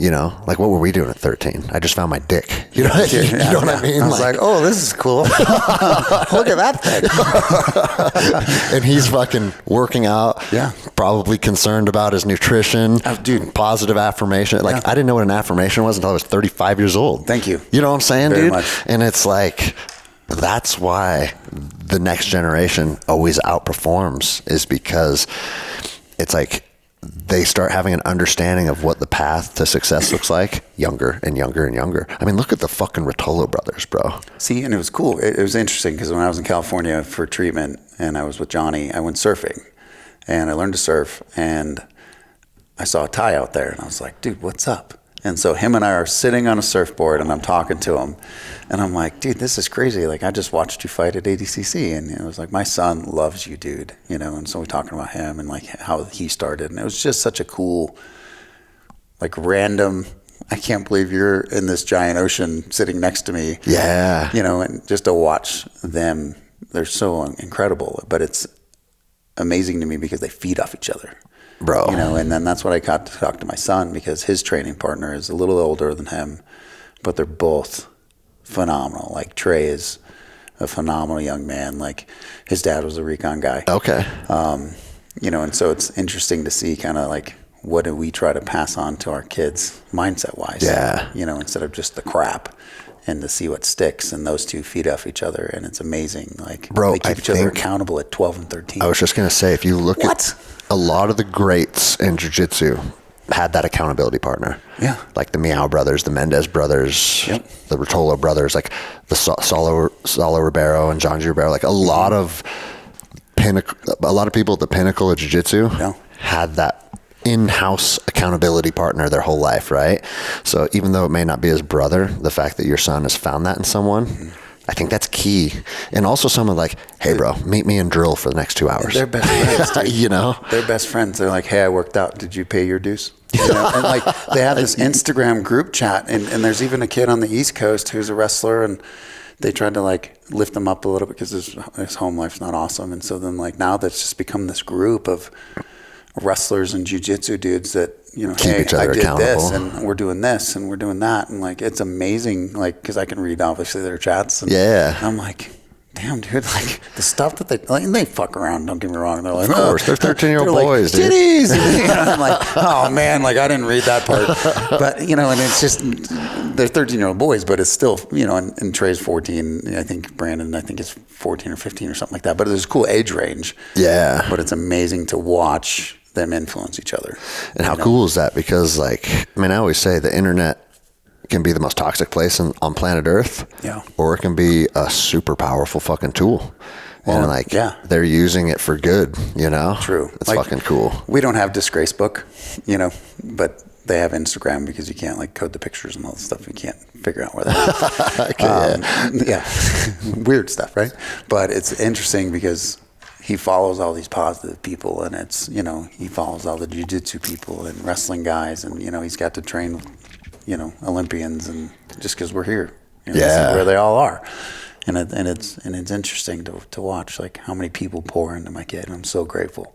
That's fucking rad, dude. You know, what's your guys' gym and team? Just give them a shout Wilson out. Brothers. Okay. Yeah. So John and Marcus, they're two brothers. Strange. Yeah. Both wrestlers. You know what I mean? John was a very accomplished wrestler in college, and they both do amazing jiu-jitsu, and we weren't at their gym at first, but they still would welcome us in, and Jander would be training for like a bigger competition, and they'd help him out, and just the biggest hearts, and there was no egos, no, you're not part of this gym, none of that, what do they call it, Korean night crap. I hate that crap. Yeah, bro. I love that you said that. It pisses me off. The Portuguese crioche. Yeah, it's crap. It is crap because I fucking got my black belt down in Los Angeles, and half my team was Brazilians, right? Yeah. That's just the culture down there. And I love them, and they're very passionate people. But there was always it's like all the teams hate each other at times. And I don't understand. And it's like, I remember thinking when I opened my academy one day, there's no drama on my mats, No. And so what I've done is I've implemented Friday night rolls are open to the surrounding gyms. See, and that's cool. And bro, open gym. And open gym. Open mats. And bro, guys come in from different gyms, and it's not like a dick measuring contest. It's literally it almost feels almost like a mini competition, because it's I'm locking horns with a guy that I've never met before, and bro, everybody's team grows from that. Do you know how much that does for your skill set? Yeah, and mindset, bro. And then you're because you don't get comfortable, because you're dude, if you and I roll all the time every day, I'm gonna know your tricks. Exactly, right? I'm gonna know well, Greg's gonna do this to me, so I know that my counter is gonna be this. Yep. And then you never roll with somebody, and you're well, where the hell did that come from? Yeah, it's just you need to show me what you just did to me. And it's like I said, we're expanding the gym right now by 3,000 square feet, and it's Congrats, bro. Huge new mat rooms being built, and I'm putting that out to the community. I was I want Friday to become a county-wide training session. See? And you don't have to be a part of the team. You don't have to pay a drop-in. Let's just if you want to be, my team is doing well enough, and I know my value that if you want to be part of the team, cool. But if you've already found value somewhere else, stay there. That's cool. But please come and train. Exactly, bro. Which is just such a different mindset, and I love that. And that's going to serve you so well. Yeah, bro. It's also what you find is most jiu-jitsu guys are pretty cool. Yeah. And it doesn't matter if they're Gracie Baja or Checkmat or Atos. I don't care what's on your rash guard. I don't care. Yeah. I've even had guys ask me, is it cool that I wear my Gracie Baja gi here? I'm I don't give a fuck, dude. It's just letters and colors. I don't care. You can wear a unicorn gi if I don't care, man. Yeah. See, and that's how John and those guys are. They just welcome everybody in, and they've done. It's amazing because a lot of times, especially the kids that want to go. Yeah. They're kind of shunned a lot of times. You just go over here. Well, they don't need to be over there. They need to be taken, and they need to be poured into. And having that collegiate wrestling background is probably perfect for that. It's huge. Because the stuff he does with his kids, on his own time, dude. And I'm dude, I have to pay you something. And he's I just want to pour into these kids. And John's such a big-hearted guy, man. And he's good. That's rad, dude. He's an amazing. He just, he was on. I don't remember what it was, but one of the bigger jiu-jitsu things. But he beat Tackett. Oh yeah. So he's fucking savage. He tapped Tackett. You know what I mean? So then I think they've done they're doing their trilogy because whatever. And I think Tackett won the last time, and I think they're going to fight again. But he's good, man. And Marcus he's that guy, your math guy. You know what I mean? Yeah. He knows things, and you're he sees things 10 times faster than anybody else, and you're Marcus, what? I knew that you were going to do this yesterday. You know what I mean? It's dude, how do you see the fucking future? Right? Yeah, and then you're Yeah, and dude, what makes it so fascinating for me too is it's you got guys my fucking math guy, mm-hmm. who you can tell he's building an encyclopedia of jiu-jitsu, and he can draw from that encyclopedia in real time, right? And then, bro, for me, I'm more of a one-trick pony, dude. I'm gonna try and take you down, get on top of you, and armbar you. That's my whole game. Yeah. But that was also Roger Gracie's whole game. Yeah. He's either gonna choke you with a mounted cross collar or take your arm, and then you got everything in between. Yeah. And so I tell my team, I was there is no right or wrong path. Right. You got guys that get really, really good at one thing and become multiple-time world champions. And then you get guys like Keenan Cornelius that every move he does takes 4 setup moves and then 17 different grip transitions and shit. Like when he teaches something, he's like, then I grab the lapel and I put it under this leg and then I grab it with my other hand and then I pull it and then I transition it back to my right hand and then I'm lost, bro. That's like, I've been doing jiu-jitsu for 20 years and I'm good. I know I'm good. Yeah. And that shit just, my brain just doesn't fucking work like that, dude. Right. You know? Sometimes you just need it to be simple. Yeah. And you know what's funny too is because he was doing, do you ever see his worm guard stuff? Yes. And so the worm guard was becoming this thing.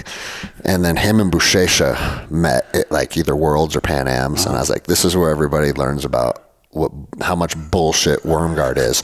And he put Buchecha in worm guard and Marcus got stuck for like 4 minutes in it.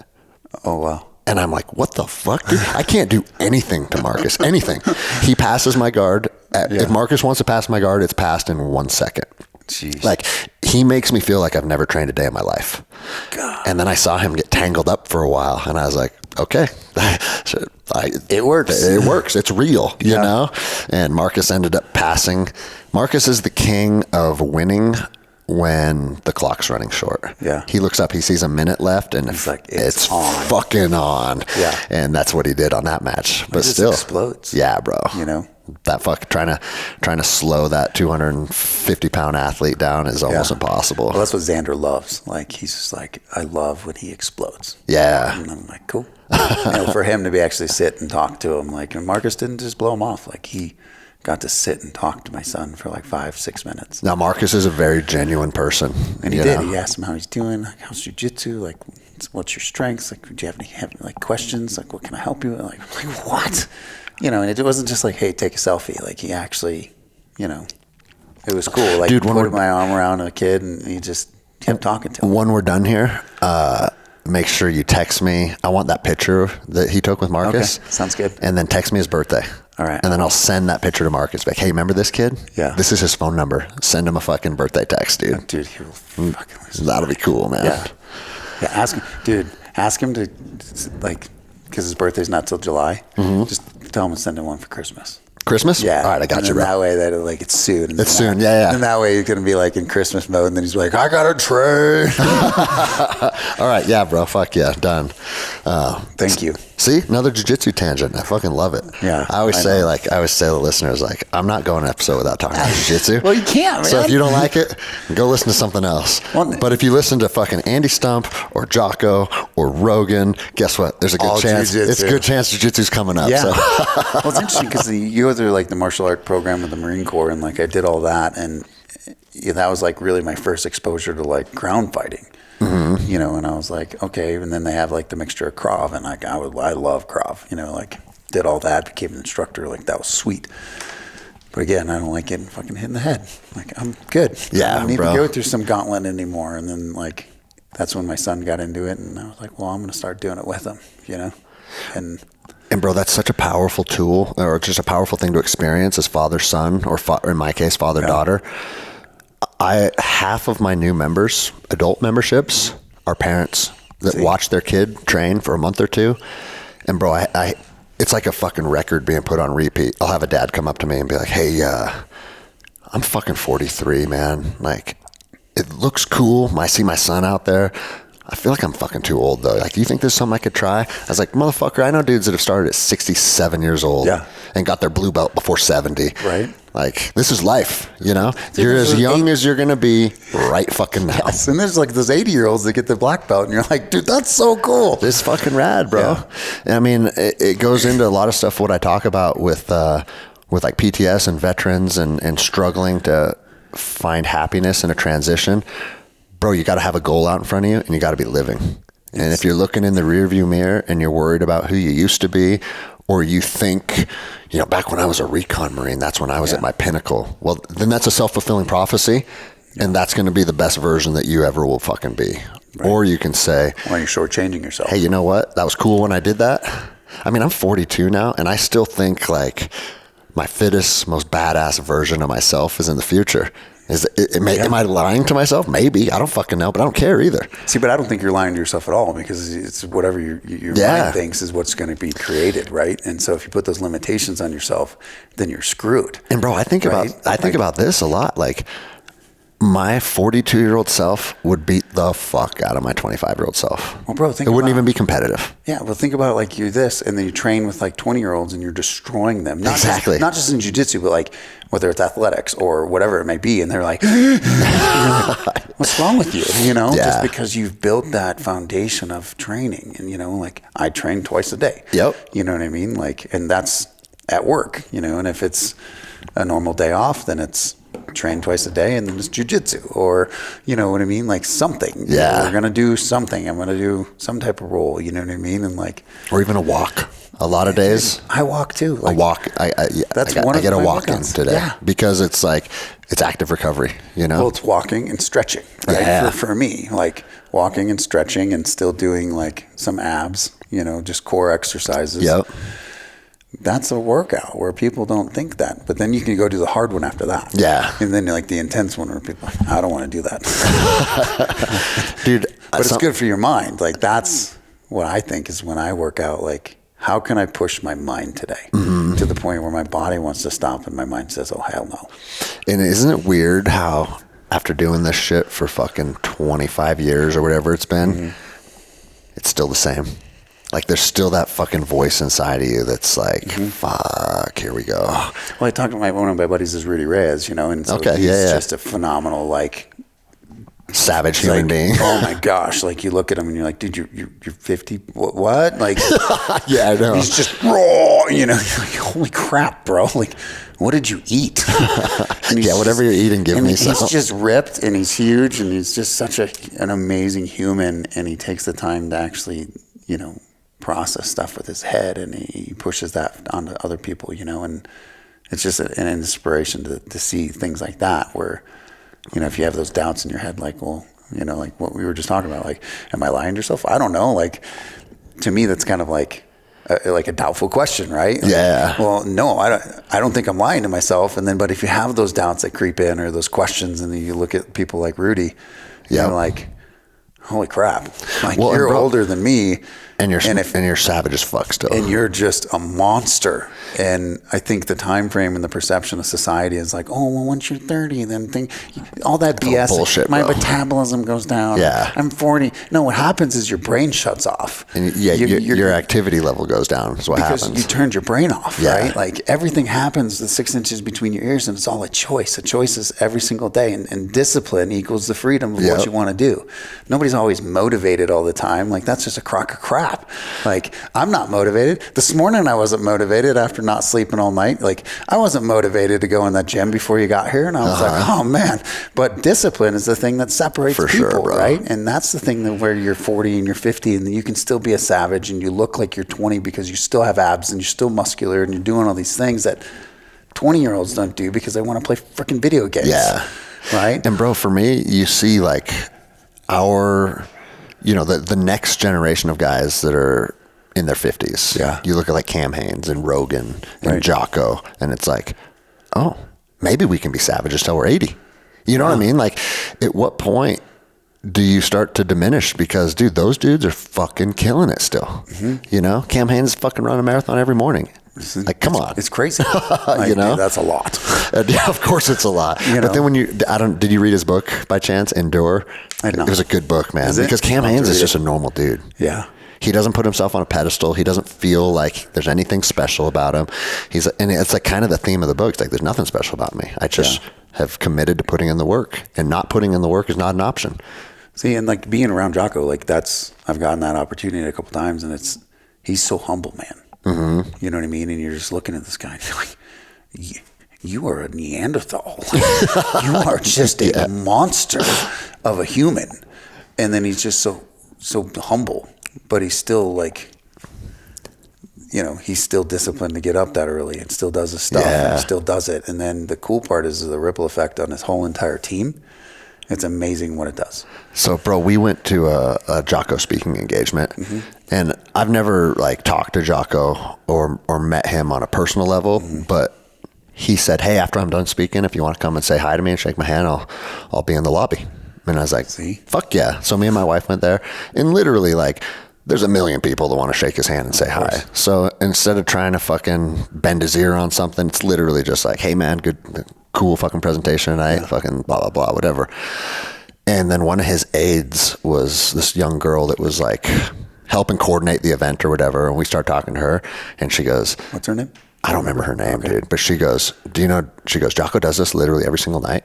And she goes, he won't leave the venue until he shook every single person's hand that wants to shake his hand. And she goes, sometimes we're here till 2, 3 in the morning.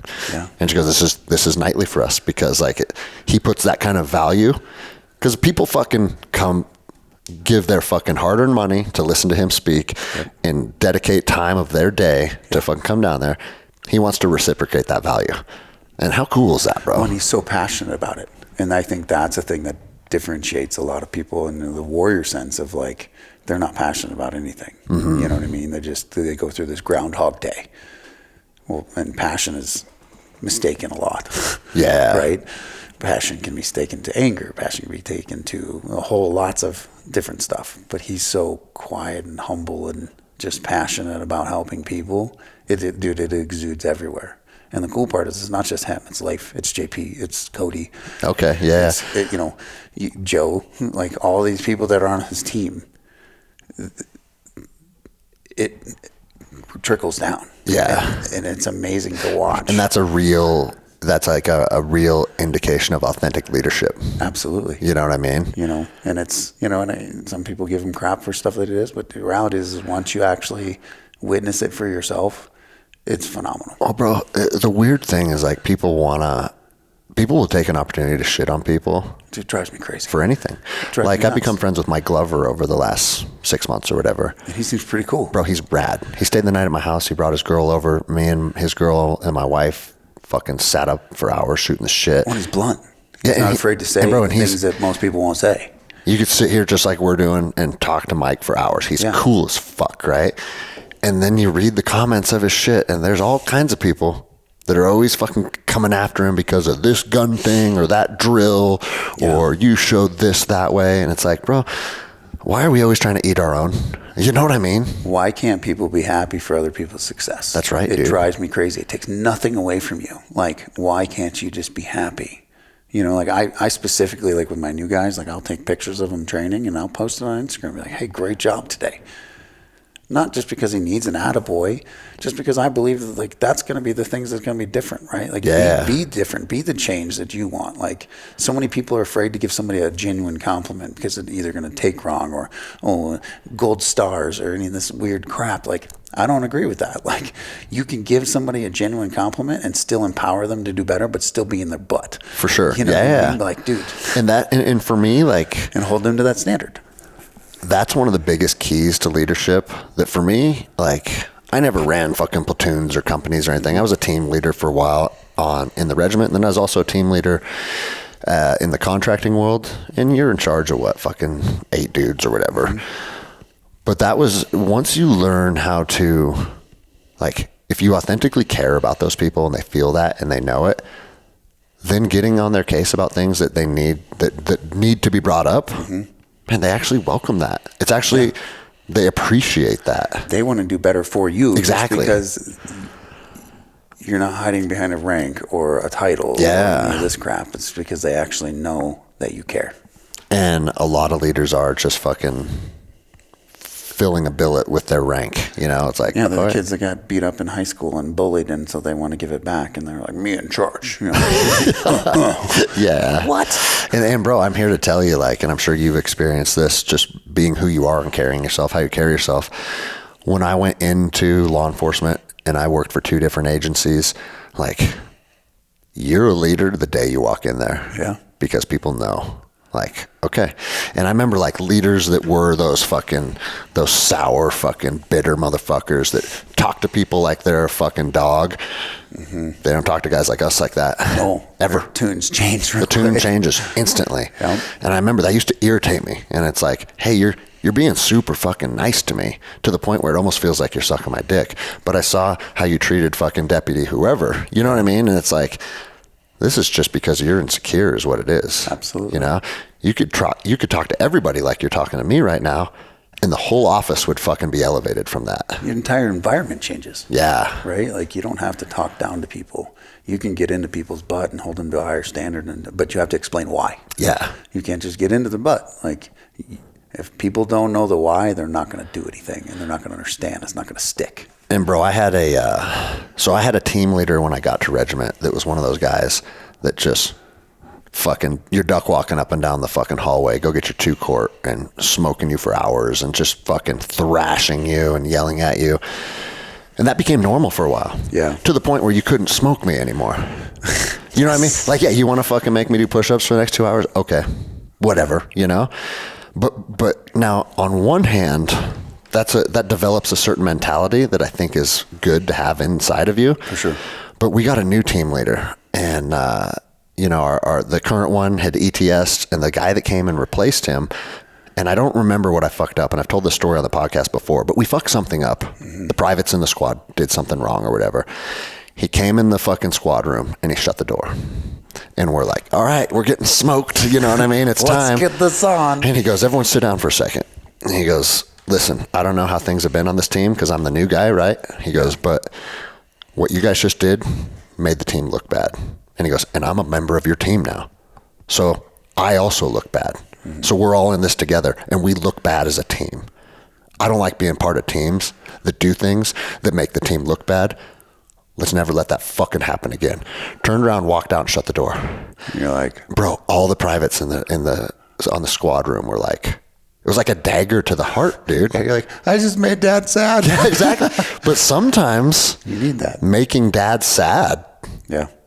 Affects you way worse than getting yelled at. Absolutely. Because it's like, oh, and I remember that like it was, bro, that fucking has stuck with me forever. And I remember thinking, one day when I'm a sergeant, I'm going to talk to my guys like that. And I did, bro. Mm-hmm. I was never that guy that's like, what the fuck are you doing? You know, It's like, I got in a dude's ass with anger one time. And it's because, I'll tell you the story real quick. Yeah. We were doing QRF out of Bagram Airfield. Mm-hmm. And then my squad got tasked to go down to Kandahar for like 2 nights for a detail. Come down to Candyland. It's great. Yeah. We got there and we didn't have billets or anything, right? Mm-hmm. And we were staying on an SF compound. And one of the SF guys came over and goes, hey guys, I know you got 12 guys down here and we don't have enough food to give you guys. If you want to go to the regular base chow hall, cool. But we got 6 steaks that I'll throw on the grill for you. Like, yeah, roger that. Dude, fucking awesome. Thank you. Yeah. So they grilled 6 steaks for us for 12 guys. So I said, hey, everybody grab a Ranger buddy, cut your steak in half, and this is dinner, right? One dude fucking took the steak and went in the corner of the hooch and ate the whole thing. I probably would have come unglued too. Bro, I did come unglued to the point I wanted to kill him. Like, I was saying, I want him kicked out of the fucking platoon. I want him kicked out of the unit. Like, bro, if you will fuck your Ranger buddy over because you want a little more steak, you can't be trusted for anything. Facts. That should be a disqualifying event, dude. Right? And like, I came unglued. I'm like, you're getting fucking smoked until you throw up that fucking steak. You know what I mean? Like, it's on, dude. Yeah. And that was never me, but it's like, we can't have that kind of stuff. No. It might not seem like the end of the world, but that is the end of the world.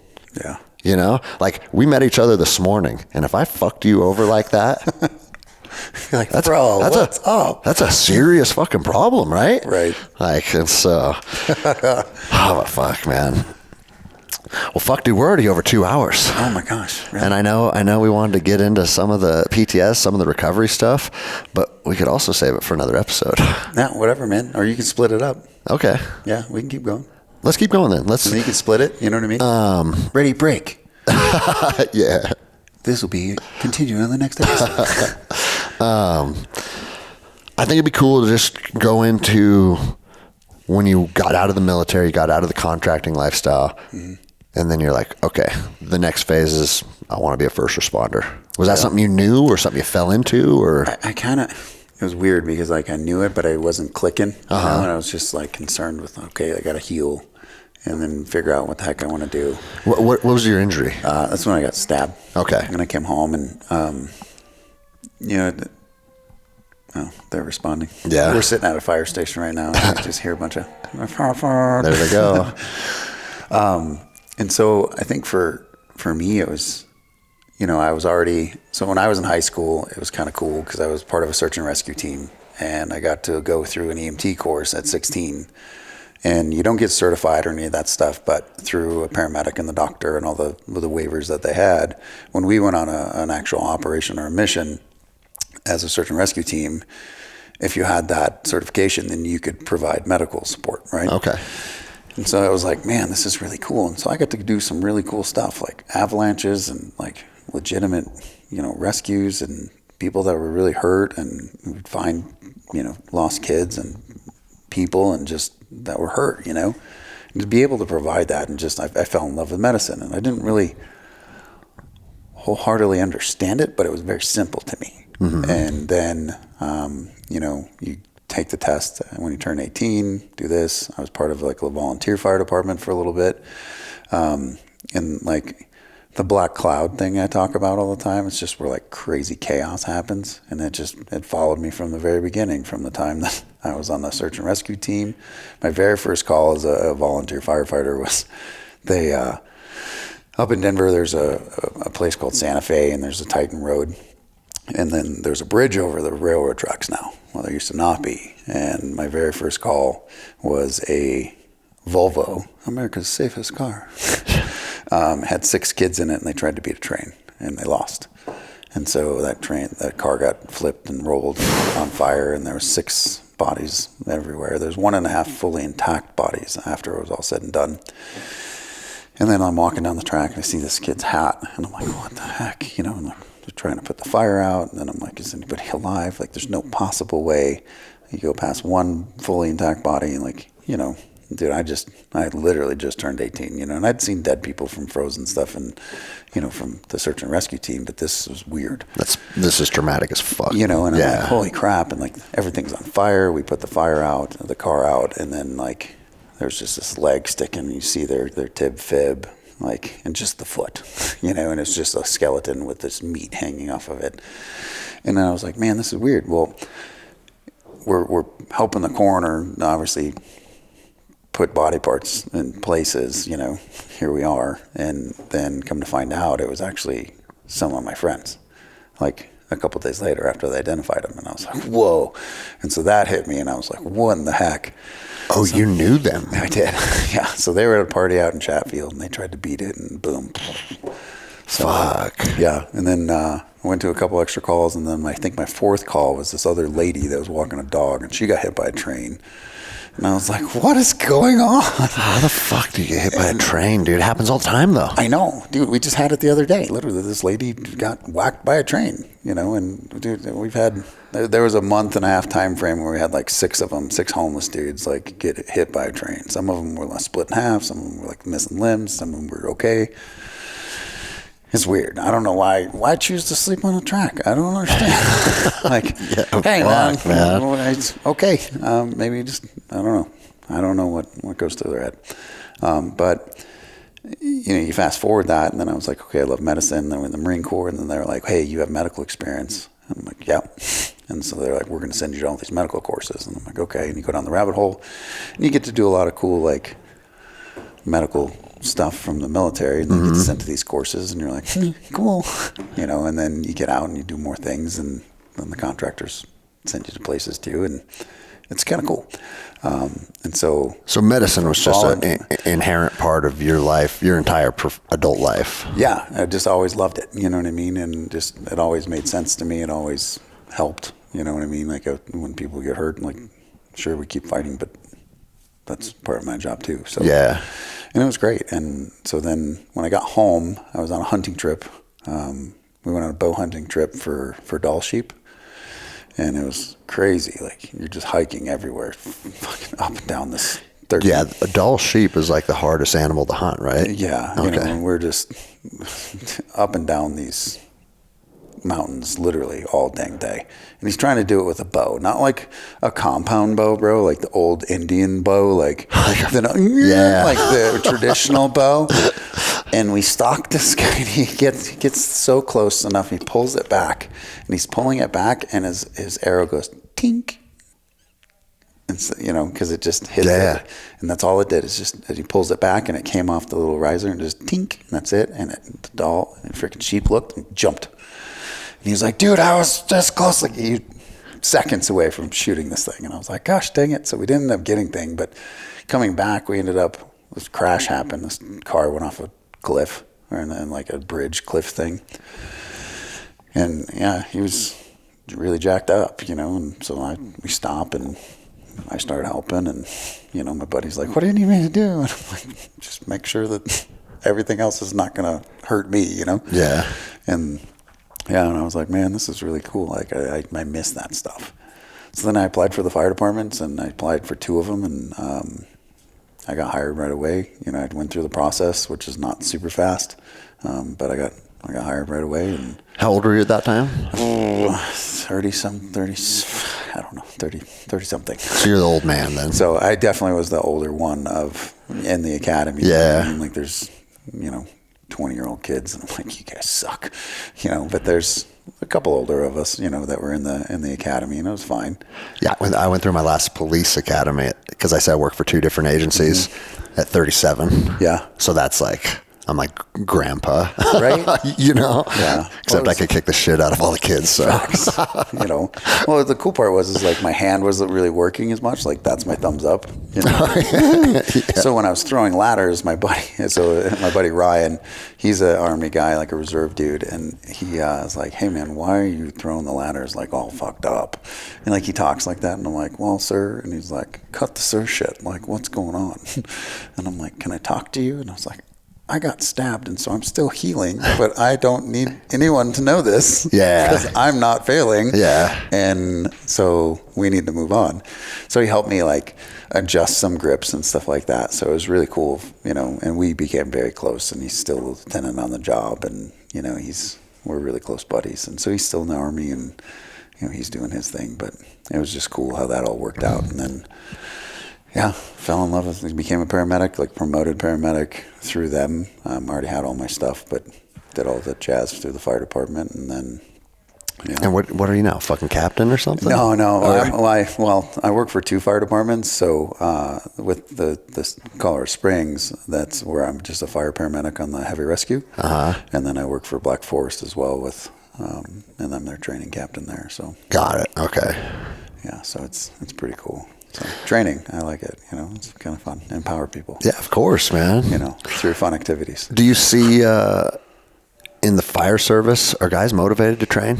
Most of them are. Okay. Yeah. Because that's one thing in law enforcement that was fucking haunting to me. Mm-hmm. It's like you put together courses and shit, and no one wants to fucking do it. And it's like, how do you not want to learn how to fucking grapple someone? Yeah. When your job is subduing people and putting them in handcuffs. Facts. What the fuck are we talking about? Yeah.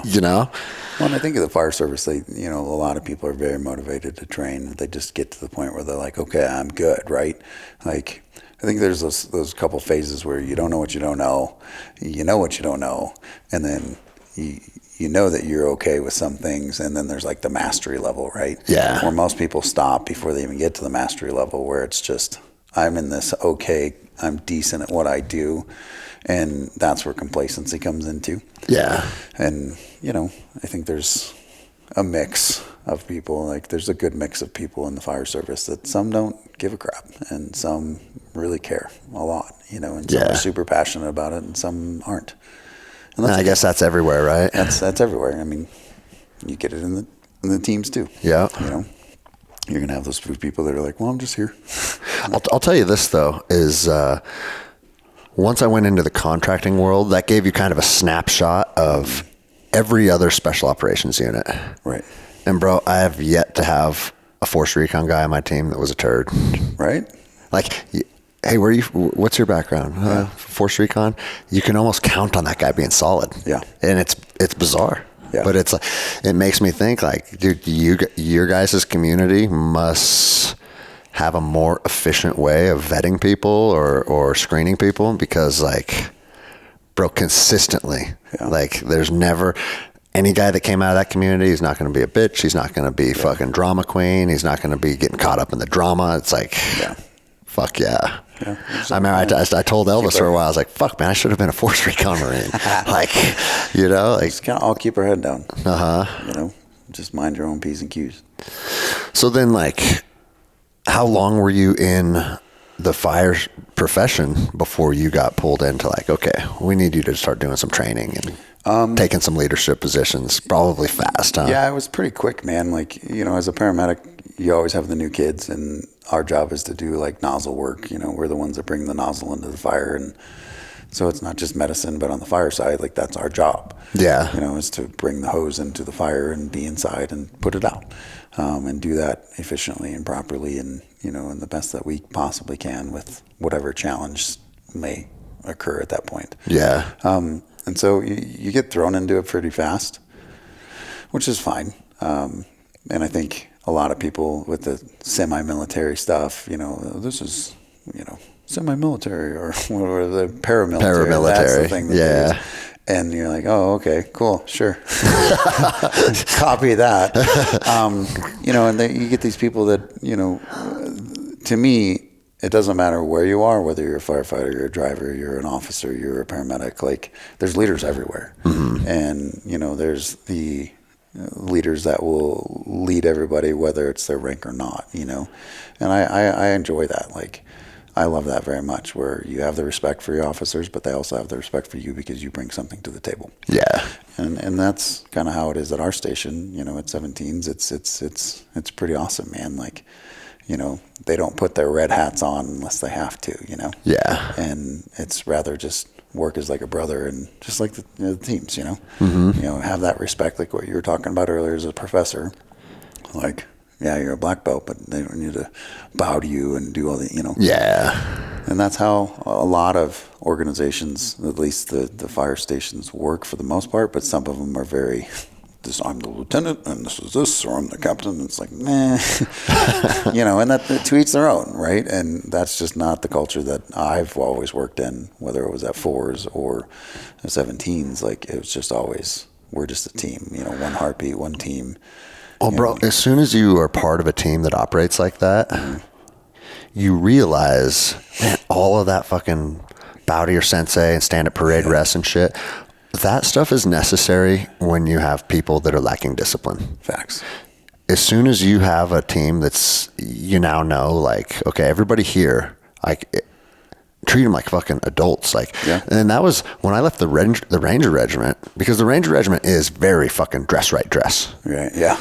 And then when I got to my triple canopy team, and it was, our project manager was a unit sergeant major. Mm-hmm.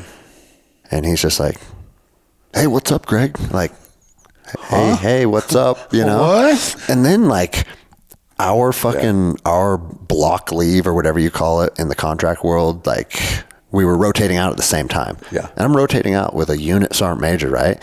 And he's like, bro, what's your fucking plans while you're home this time? I was like, fuck, I don't really have plans. This is before I got together with my wife. I was single. Yeah. And he goes, I don't either. You want to go to fucking Prague and party for New Year's? I was like, yes.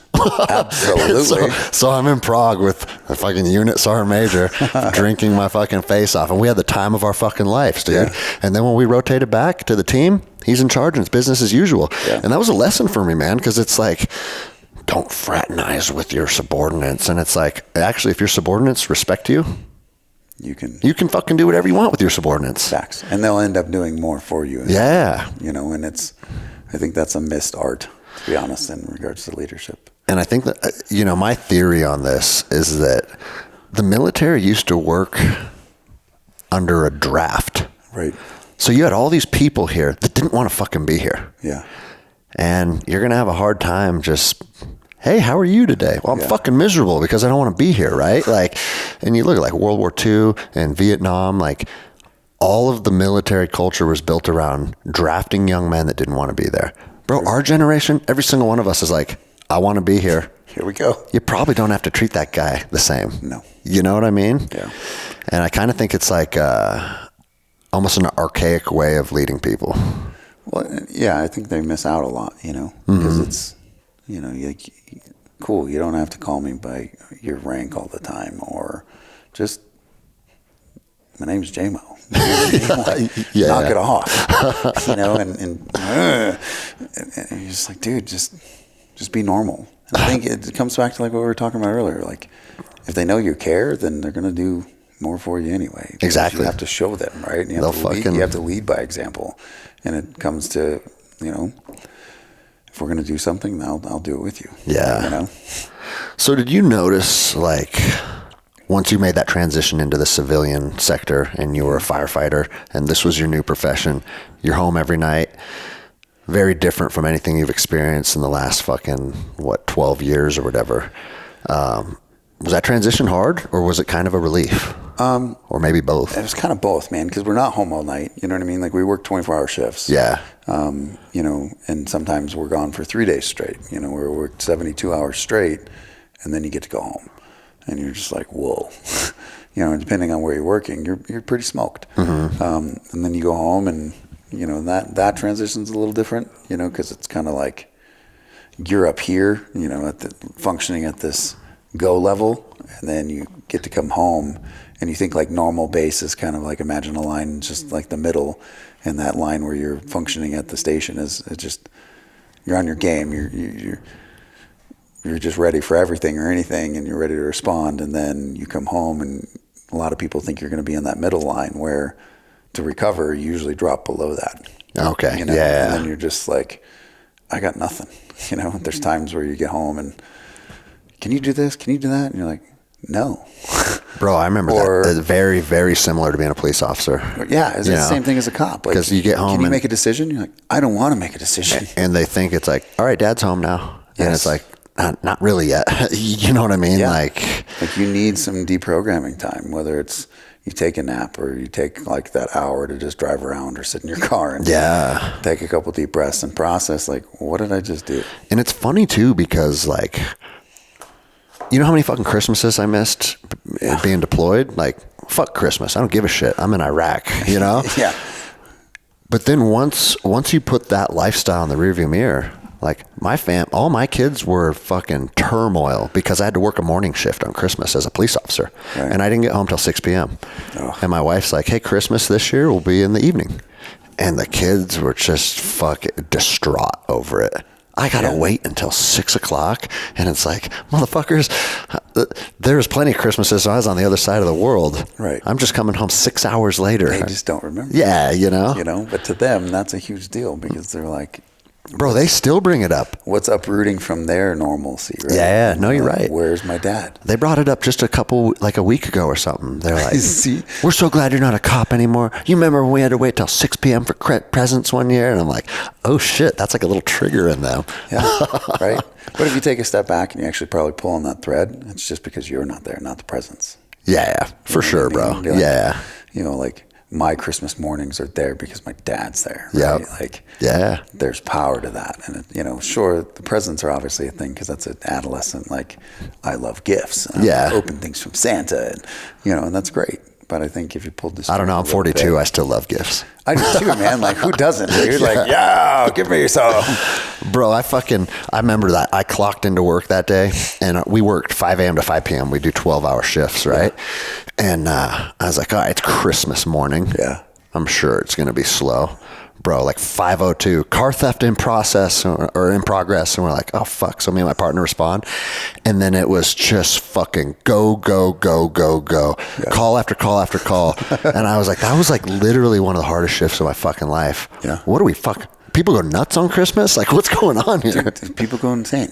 It's all the holidays that all hell breaks loose. Uh-huh. You know, you're like, I don't want to work those days. Yeah, fuck, man. So, I mean, you know what? Let's do this. Let's take a 2-minute piss break. Yeah, let's do it. And then I want to get into like the recovery journey. You need help peeing, or like if you want to help each other? You want to shake it off? Yeah, let's do this. All right. Piss break successful. Done. But fuck, I was just saying, like, I feel like I could sit here for another 3 hours, but I got a flight to catch. So we got about 20 more minutes. And if we don't wrap it up in 20 minutes, I guess I'll be flying back to fucking Denver at some point. Yeah, man. I'd get on a plane too, man. That's easy. Dude, my house is your house. Anytime you want to come to Seattle, train Jiu Jitsu, fucking kick it. Oh, darn. Twist my arm. I'll try, literally. Oh, I know this. You'll be successful, I'm sure. Yeah, but I guess the last 20 minutes of the show, I always like to give guys tools and help them think about like different perspectives when it does come to transitioning into your new life and walking that journey, and some of the things that helped you find peace and helped you just find stability. Well, man, it's there's so many things, and obviously we're going to try to stuff this in 20 minutes, and that's probably not going to work, but we can give the Cliff Notes version, and then podcast 2 could be like, yeah, for sure, really delve into it, you know? Obviously Johnny Satella, he's a Navy SEAL buddy of mine. He's been on your show. Yeah. Greg, I mean, we have a lot of good friends that are the same, and it just, like, all Pandora's box kind of opened. I thought I was okay, and I wasn't. And it really hit me. I had 6 kid cardiac arrests in like a month, and I was like, man, what, at work, and I was like, what's going on? And then a bunch of other yucky calls, and you're just like, dude, what in the world? This young lady had a car crash, and she was stuck in there, and she was burning, and I can't get her out, and then I'm like, what in the world? And just so many things are starting to happen, and then you're getting like all these outside stressors, and then you're wondering why your relationships at that point aren't working so well, and then you're just becoming this dick, this just giant a-hole that you don't know that you're becoming this monster, and then you don't know what it's from, and you're like, oh, it's got to be from work, or it's got to be from stuff I did in the military, or overseas, or but the reality is most of it's dictated from your childhood, and at least for me, like, a lot of the stuff is attached to that. And then I wasn't okay, and it just kept unraveling. I went from this like top performer to I'm just trying to not to drown today, and I went to super passionate about the job and helping people to, I can't even help myself, and then you find yourself in this just sewage of crap that you're trying to swim in.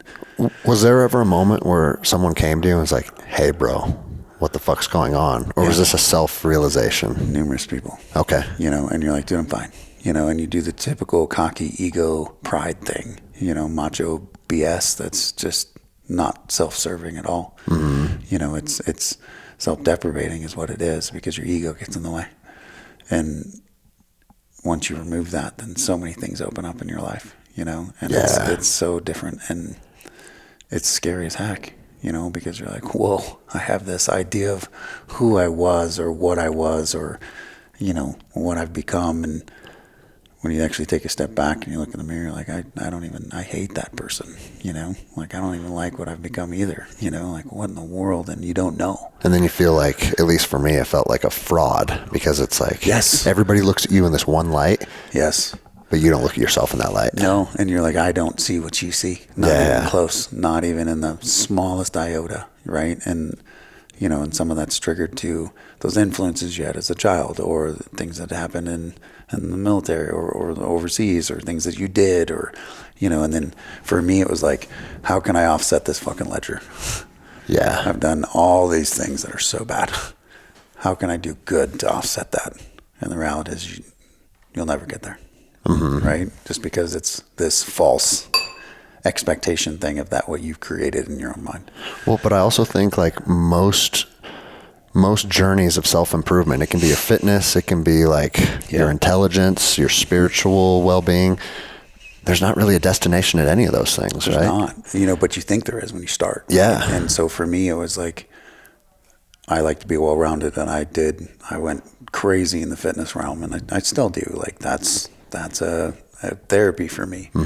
Intelligence, like I listen to podcasts, I listen to books, I read every day. Like, I pour into my brain, and a lot of it's just more on like self-improvement, self-development, those types of things. Listen to, like Jordan Peterson and those types of things, like over and over and over again. Like, but then read the books like attached, and I hear you, and just how to communicate better, and just how to become a better man as a father, as a person in a relationship, like whatever, as a friend, all those things that, and the reality is you take a step back, you kind of suck at, because we're so used to like, go in, smash, destroy, that doesn't work. And so I just became this giant a-hole, and I'm like, man, this sucks. And then you try to fix things, and then your relationship starts blowing up, and then you're like, oh my gosh, like, what in the world is going on? Like, this is crazy. And then you start to feel crazy. I mean, like, you just start to have this spinning crap in your head, and it's just pure chaos, and it's noise. Yeah. And then you're just like, this is driving me nuts. And bro, the thing that made me spin like the worst is once you're in that mindset for a while, or you're in that space, what I would tell myself is like, you're not really good for anyone anymore. Exactly. Like your behavior and the way that you feel, like, everyone around you would be better off if just you weren't here anymore. Yeah, dude. And you build this justification. Absolutely. And dude, I still catch myself to this day saying that sometimes. I'm like, catch yourself. Like, what am I saying? Yeah. And then you'll say things and you're like, where's that even coming from? And then you start to do the self-analysis stuff and you're like, oh no, pull up. Yeah. Isn't that nuts, bro? Deject. And it's just weird because you self-deprecate so much, and you just sabotage all these things consciously and subconsciously just because you're scared. You're afraid to be vulnerable. You're afraid to face the demons or the dragons, per se. Yeah. And for me, that was a very real thing. Like, Johnny called me and like, I was done, dude. Like, I was so jacked up. Like, I was still doing okay at everything, but I just felt like I'm not good enough for my kids. I'm not good enough for relationships. Like, that screwed up. Like, I've ruined some of my relationships with my best friends. Like, what is wrong with me? Like, at that I don't point, even know what's controlling me at this point. At that point, had you tried any counseling or tools, or is this the beginning of like, I need help? No, I tried. I did energy work stuff. I call her my voodoo doctor. And she does amazing stuff, like crazy amazing stuff. And then I did counseling. I did EMDR at this point. Like, I had done a lot of stuff. What's the EMR again? It's the EMDR is where the lights, they go back and forth, and it goes over the cortex of your brain. Okay. Vibrating paddles and those types of things. So it helps like desensitize a lot of like traumatic events. Okay. But none of that stuff was getting. It works really well, but all it did at that point for me was opening up Pandora's box. I see. Because there's so much stuff stacked in there from my childhood to growing up to the military to overseas stuff to the job as a fire department, right? Like, and to be honest with you, like, even the military stuff, I'm like, I don't know, I didn't really do crap, like in my head, you know what I mean? I'm like, we get to do some cool stuff, but everything hits different, right? And you process things different. You're like, oh my gosh, like, this is just so weird. But then all of a sudden, just, you're not okay. Yeah. And then you don't realize it. And then you're like, I'm good. The macho stuff. And then there's no peace. There's just pure chaos. And you're just angry. At least I was. I was a mad person, and I didn't know how to process that. I didn't, I usually went from like having emotional intelligence to having none. Yeah. Like, I'm just a freaking volcano ready to go. When Johnny reached out to you, how did he, is it just fucking intuition? Like, no. So how did he know that it was time? So Johnny and I got connected through the energy lady, right? Okay. So she helped him, she helped me, she connected us. And honestly, that day, I don't know. I have no idea what made him call me. I was just done, like, got an argument with like one of my best friends. I got an argument with, my kid's mom. Like, it was just terrible. I got, my sister didn't talk to me at this point. You know what I mean? Like, she was in the Vegas shooting. I tried to help her, and like, we didn't talk for years, and I was just like, obviously I suck and I'm the problem, and I'm not good enough. And all the things that were repeated to me as a child really became a fruition, and I wholeheartedly believe it, and I was like, well, oh fuck, dude. So it reiterated all the feelings from your youth. Yep. And I'm kind of validated them, huh? Yeah. And I'm like, I use that to drive me to do all these things to get me to these elite levels, but that doesn't mean shit because I still suck. You know what I mean? I'm still not good enough. It doesn't matter what I've done and what awards you get and all the things and the impact that you make on other people. It didn't matter, and to the point where like my kids are the most important thing in the world to me. And I still got to the point where I'm like, they're better off without me. Yeah. Isn't that crazy that like your brain tells you that lie? Yeah. Because when you come out of that storm, that's the stupidest fucking solution ever. Absolutely. You would literally traumatize them for life. You're doing what happened to you. Yeah. Right? You know what I mean? But for some reason in that moment, your brain tells you that lie. But it's not just, you believe it. Like with every every cell in your being of who you are, like, oh yeah, you're right. Like, and it's it was so weird. Before I did that one, like, I was laying there and I was just so pissed off one day, and I still to this day have no idea how this happened. Like, I'm a pretty good shot. I don't really screw stuff up. And I put the pistol to my heart because I was like, well, at least my kids can see my face, you know? Yeah. And I can say bye. And I pulled the trigger. Whoa. And I was like, is this it? You know, my freaking ears are ringing. And I'm like, what the hell? And for whatever reason, I must have jerked it. I have no idea. I just remember closing my eyes and saying, okay, and thinking about my kids. And I pulled the trigger. And it shot right next to my neck. Not my chest, none of those things. And I didn't, you know. And that's about as rock bottom as you can get, though, man. Yeah, you know, and it was terrible because, you know, I had one of my best friends on the phone. You know what I mean? Like, what kind of asshole does that? Yeah. You know, and they just hear boom. Fuck, man. You know? Like, what a dickhead move. You know what I mean? And you're like, I missed. And you're like, I don't, well, what the hell?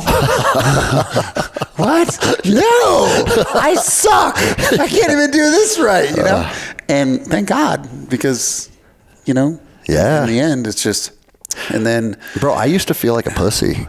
Well, when I was in that real dark place, I just wanted to be gone. Yeah. And I felt like I didn't have the courage to do it. And I was like, see, you can't even kill yourself because you're a bitch.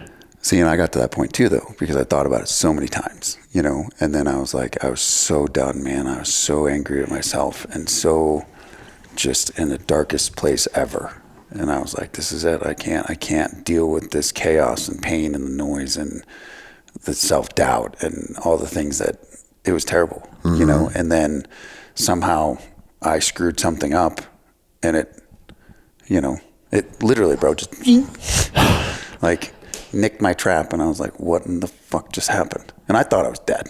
You know, I'm like, oh, cool. Well, this is it. Woohoo! Yeah.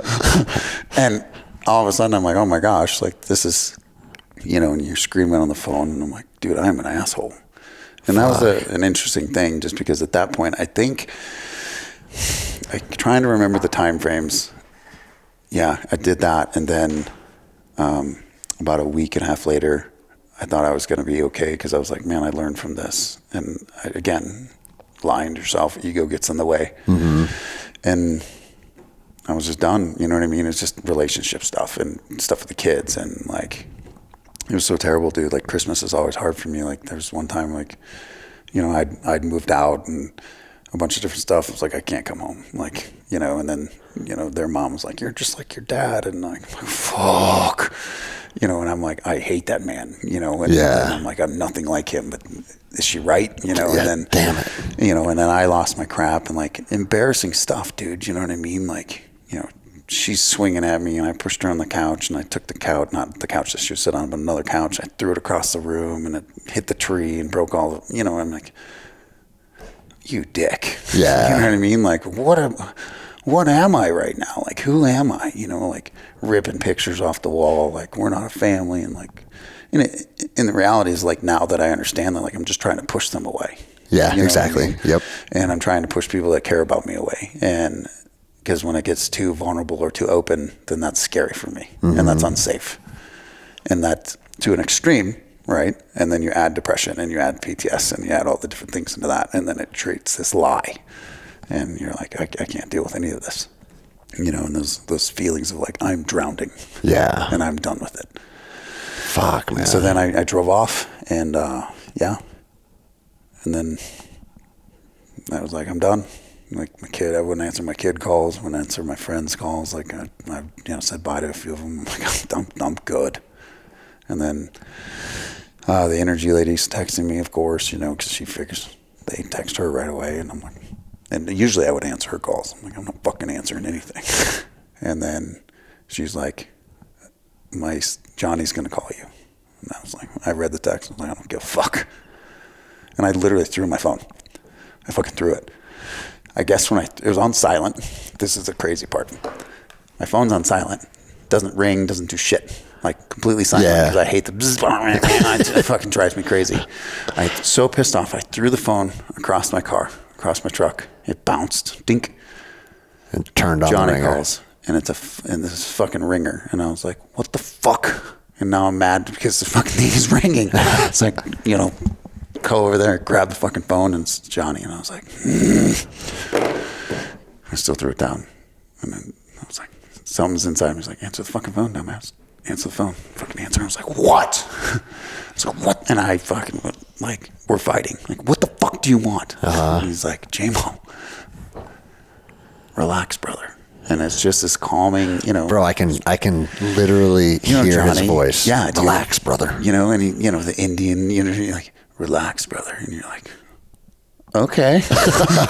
Like, I just went from like rage 2000 to, okay, sounds good. And he's like, I got you. And dude, I just started crying.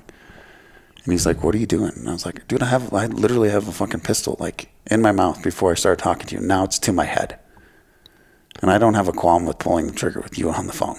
And he's like, Jesus, dude. And he starts crying. He's like, bro, I got you. I've been there. I can help you. And I was like, fuck it. Okay. And he's like, unload that fucking pistol. So I did.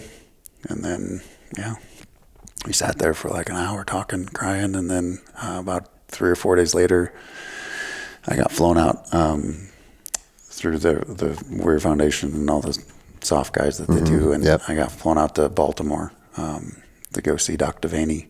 He's a Navy SEAL doc, and there's a CAG doc there as well. And they do the stellate ganglion blocks. Okay, yeah. And so I did that, and it was pretty crazy, man. I did the right side first. And dude, I was bald. I was like, holy crap, I can breathe. Can you describe that, and what the actual physiological mechanism is? So the stellate ganglion block is like, imagine when you have anxiety and it's just a cyclic thing in your brain, right? It just keeps cycling, and you don't know how to stop it. Same thing happens with trauma, is that just keeps cycling and cycling and cycling and cycling. And so we don't have the capabilities of stopping that a lot of times. Like pharmaceutically, you could mask a lot of those things through the receptors and those types of stuff. Well, what they do is they take a needle and they go through your neck. And I believe it's C6 and 3, C4, C3, something like that, or 7, somewhere around those. I don't know exactly, so don't quote me on this. But it's somewhere in those two spots. And they take anesthesia and then they put it in there. And what it does is it's basically like a reset of a computer. It just stops. The noise, everything, just whoa. And the chaos, like, dude, the noise, like, I look different. Sometimes what it'll do is it'll look like you kind of have a stroke. Like, I'll show you pictures, dude. Like some Bell's palsy shit. Yeah, my eyes droopy, and I'm like, this is great. You look like shit, but you feel happy. Yeah, bro. And I remember driving to lunch afterwards, and like we drove through this construction zone that was usually just would have been like, and there was smoke and noises, and I was just like, oh, look at the birds. And it's not a hallucinogen, it's not a high thing. It's just I felt like there wasn't a weight pushing me down to the bottom of a pool. Wow. And I was like, dude, I can actually take a deep breath for the first time, and I don't know how long. And how long is it though? Is it like 6 months or something? Yeah, they last like 6 to 8 months. Okay. And I did it with Frank Larkin, like the legendary SEAL, and so him and I got to jam, which is pretty amazing. And so you have that day, and then I went back, I ate like chow, dude, because I lost my appetite. Like, dude, it was terrible. Still training, but not eating. Mm-hmm. So imagine what happens to your body. And it was just nuts, dude. Like, so many amazing things. I could breathe. I slept. I ate. Then I ordered DoorDash again, and I ate, and then I slept for like 14, 15 hours. And then we went back the next day. And they do it on the left side. And this is where it became kind of interesting. That black cloud, all things can go chaotic, and something's always going to go wrong with JayMo. Mm-hmm. Well, we did the left side, and he did the first one, and I was like, Doc, that feels weird. And he's like, oh, well, sometimes that's just the excess stuff of the trauma, and like, and he did the second one, and I was like, I don't feel okay. Like, I felt enraged, like pissed off. Like, I'm back in the red zone. So the second one actually brought you back, huh? Well, and that had never happened before, right? So they were like, we've never seen this. And they're like, sometimes it just evokes different anger emotions. So just hang out for a little bit. And I did. I felt better. And it was good to work with Dr. Devaney, like, so he can prep other people because they'd never seen that before. Well, the CAG doc had seen that once, but no documentation to it. And so it was kind of cool to be able to be like one that had kind of like not a bad result from it because they fixed it, but I went home with, you know, like learning lessons. Yeah. Right. And I went home and nothing on bad on anybody. We just didn't know what we didn't know. And kind of like tried to get back into the groove of stuff. You know, I felt lighter, but still something was off and something was still growing. And then, yeah, again, you know, I was like, this is it. I'm done. Like I have zero tools or ability to deal with any of this anymore. Like I don't know what's going on. And I talked to Doc, like he called me.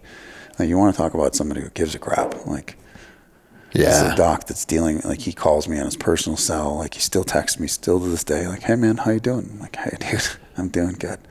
You know, like, do you need to come back? Are we good? Like, yeah, we're good. You know, because we got to work on a lot of the stuff. He's like, I've never seen this. There's no documentation to us. Please help us help others. And that helped me too. Like, I bet. Yeah. Because now you almost got a mission now. Well, I was done. I was literally going to shoot myself again. Mm-hmm. And I was like, I'm done. And he's like, okay, you've got to help me. And that was the turning point for me. Yeah. Again, I had a mission. Yeah. You know, and I was like, okay, I can help people. Yeah. If this can help people, then cool. You know, just like I'm sharing my story is not always easy. You know, like, oh, cool. Like, but if that can help one person, then we're good. And it was interesting just because they flew me back out immediately and they were like, get on a plane tonight. And I was like, no, if we're going to help people, I really want to see if this is just me or something's wrong. And so, you know, I helped with those trafficking groups with Victor Mark's group with all things possible. And my son comes and teaches Jiu Jitsu to these trafficked women with me. And, you know, I'm with a Delta Force colonel and like all these soft guys, and we're teaching these trafficked women and empowering them, which I absolutely love doing. And I'm thinking, okay, well, I think that was different this weekend. I think it was Gold Star family that weekend, I believe. Mm-hmm. We had a bunch of Gold Star wives and stuff show up. But again, very traumatic, obviously. And so we got to do jiu-jitsu with them. And I was like, hey, Doc, if you really want to know if this is just me or not, I need to do something that I absolutely love and I'm passionate about. And that's teaching and doing jiu-jitsu to helping other people, whether it's Gold Star people or trafficked. I don't remember which group it was. But I need to do that with my son. And if I'm not happy then, I'll come back. Then I'm telling you something's wrong. Yeah. But then I have something solid to tell you, like, you know, from documentation standpoint, I was not okay. You know, I was going back no matter what, but we did it. And I left that Sunday, and then that next morning I got it done again on the right side. And same thing happened, dude. Relief, just, whoa. You know, and I'm one of multiple thousands of people, you know, that had an adverse effect to it. And so it was interesting just because they can't pinpoint it. But for me, it was just a weird thing. But they still took care of it, right? So as soon as they redid the right side, you're back to that weight lifted off you, huh? Yep. God, that's so fucking crazy, dude. Isn't it? Because, like, dude, our emotions are something that is like, I mean, the foundation of that word is energy and motion, right? Yep. So if you can direct that motion of where they go, you can literally change how you feel. And they're figuring out, or they have figured out how to do that with science. Yeah. And it's fucking nuts, dude. Well, it's crazy, man, because then I got back from that, and I did Cliff version because I know we got to go, but we can do more details to this later. But yeah, of course. I went and did ketamine, you know, a ketamine treatment. So they do 6 in a row, and then that was just weird because, you know, I'd had ketamine before when I got hurt, and I'm like, okay, whatever. So I was nervous and scared. But again, no drug thing. Yeah. Still triggered back to, okay. But again, it was one of those, I don't care what the hell we do. I don't want to feel like this anymore. Yeah. And I got to get the heck out of my own way and get my ego and pride away and just be humble and say, like, hey, fix me, please. And it got to that point where I'm just like, I am open to whatever. So I did the ketamine stuff. Johnny helped raise all the money to get all that done, you know, and so did the fire department. They hooked, you know, pitched in and did a bunch of stuff. That's fucking rad, dude. It's really cool. Because I know a lot of, one thing that police officers are very averse to is like, dude, if I open up about a mental struggle. Yep. You're targeted. You're targeted. Yeah. Or you're compromised, or you're a liability. Well, and that's kind of the same perception as the fire department, but I figure, screw it. Like, if I'm not okay, I guarantee there's other people that aren't okay. Yeah. And if I can be the one that's like, it's okay to not be okay, just don't stay there, go get help. And I've been able to help a lot of people with counseling and EMDR and giving them some of these other options to go do, because they were suicidal, and like that video I sent you today, like that call I've been on numerous times, where you have a kid and you're like, suck, and these are like a kid that my kids know. Yeah. And you're like, oh, dude, please live. Yeah. Because I don't want to have my kids mad at me because I couldn't save her, or save them, and of course it's just so many things play in your head. Yeah. Or they remind you of your kids, something will happen. You'll go on a 10-year-old and then you come home and either you're one of two things. Either you're pissed off and you just want to just rage and you're like snipping at them and you're like being a dick, or you just like, let's go shopping and you can get whatever the heck you want because you're here and I love you. And, both extremes are not completely healthy and you have to find that line, but I'd rather go buy stuff than be a dick. Did you notice the ketamine help at all? Or when I was doing it, man, it was interesting because it was just like, okay, like I literally remember looking down and being like, hey, what are you doing down there, buddy? Like, hi, friend. Like, I'm looking at myself, what in the world is going on? Like, why am I way up here? It's like a fucking out-of-body experience. Absolutely. Wow. And that was weird, and I didn't really understand any of that stuff at that point, but it's the 14 days after that you have, like, neurogenesis. Oh, and that's where, like, the synapses are cleaned and everything else starts to rewire, and that absolutely feels completely different. And you're like, whoa. Things that used to bother me don't bother me anymore. But for me, it was just like chipping at the ice block, chipping at the rock. Mm-hmm. We're getting there, but we're not even close, and there's so much still weighing on me. And so I did the month prep to go down to Mexico and do the Ibogaine and the 5-MeO DMT. And that was an interesting experience, man. Like that was... How many days was that? So it's a whole weekend retreat. Okay. You know what I mean? And so, you fast, obviously, from Friday night, and then you start Friday night, and then you fast Friday, and then like you get to eat that morning, and then you got to fast the rest, and then you start that night, and then that can be anywhere from like 12 to 36 hours. Okay. Of walking in the spirit land, And bro, like I told you, I'm going to do that in April. Yeah. So we'll see. And it's different because it's such a body thing. Like you can't move because it affects your cerebellum. So you can't really move or else you get really nauseous. And like I'm talking like you're tapping your leg with just your finger, just because you're like, okay, I just need to make sure I'm still here. And it shows you the dragons that you didn't even think existed. Like you have no choice. And some journeys are really enjoyable. Mine was not. Mine was horrendous.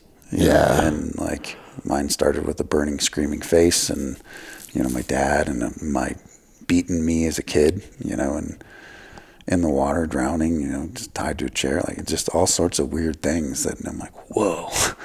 And then you have to explore those, right? Mm-hmm. And then you have to ask questions when you're doing it, and either they go away or they stick around. But it's just everybody's journey is just very different. But that was mine. We can get into more of that later. But the Ibogaine was no joke. And then the next day, I vomited for like 24 hours straight, just puking. And it looked black to me. And I was like, oh man, from a medical standpoint, I was like, am I bleeding? You're purging fucking demons, bro. Right? But, there's no food in me. There's nurses and doctors around and those types of things. And so I was like, okay, if I'm bleeding, they're going to stop or do something. And, they have IVs and they do EKGs and stuff. So they're very thorough. Yeah. But it's scary. You know what I mean? Like everything that I was vomiting was pure black. And it was just, what the heck? So obviously that's just in my head. Or I have no idea what I was puking. I don't like... You're like, I don't know. And then you wake up super groggy. And then like, for me, it was odd because everybody was like, hey, everything's great. And I'm like, huh? And I was struggling, dude. Like if I would look at you and I'd look to the right, you would go with it, like tracing. Like, okay. And I was like, oh, dude, that's making me so sick and giving me a headache. And The next morning you do the 5-MeO DMT, which is the toad. And that's supposed to be like a out of body, like very, like emotional thing where, ibogaine internal and this is more external. So some people are very loud. For me, it was interesting just because I hindsight 2020, they did like the old school pipe thing where you just smoke it and you take your hits that way. But if you, I guess I found this out there the hard way, if you overburn it, I guess, or overheat it, then you're going to still go on the same journey, but it's going to be very violent. Oh, fuck.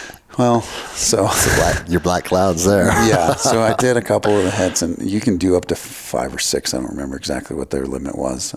But I did all of them, and some people just did 2 and they're like, I'm good. Some people did 3 and they're like, yeah, I'm good. But I just remember Johnny telling me, if you feel like you need more, then keep going. Keep going deeper, and it's going to be scary as hell. And I was like, okay, man, like, I'm here, so let's suck it up, Buttercup, and let's just keep going. And so I went in like, I'm going to do them all. And like, granted, I kind of feel like that was an ego thing, but at the same time, I was like, I'm going to mentally prepare that I'm going to do them all if I need it, but I don't need to do that if I don't need to. I think like 4 or 5, they overburned it, and dude, it was like a freaking exorcism, dude. I was being pinned down by tons of soft dudes, like SEALs and SF guys, and the therapist, and I was, and I don't even remember what I was doing, dude, but all I remember is everybody downstairs was like, what the fuck did happen up there? And I'm like, I don't know. Yeah. And afterwards, I did the last one, and that was like more soothing, but it's still just really uneasy. But for me, it was just kind of like a very emotional thing because I didn't want to be angry. I didn't want to scream. I didn't want to fight anything. Like, it made me feel very uncomfortable, right? And like, that's not me. But I'm glad it's out, but I don't like that. Yeah. And so that was very hard for me to kind of process, to be honest. And then, they do all these things and they're like, everything's going to be fine. And like, you have a new slate. And I'm like, okay, cool.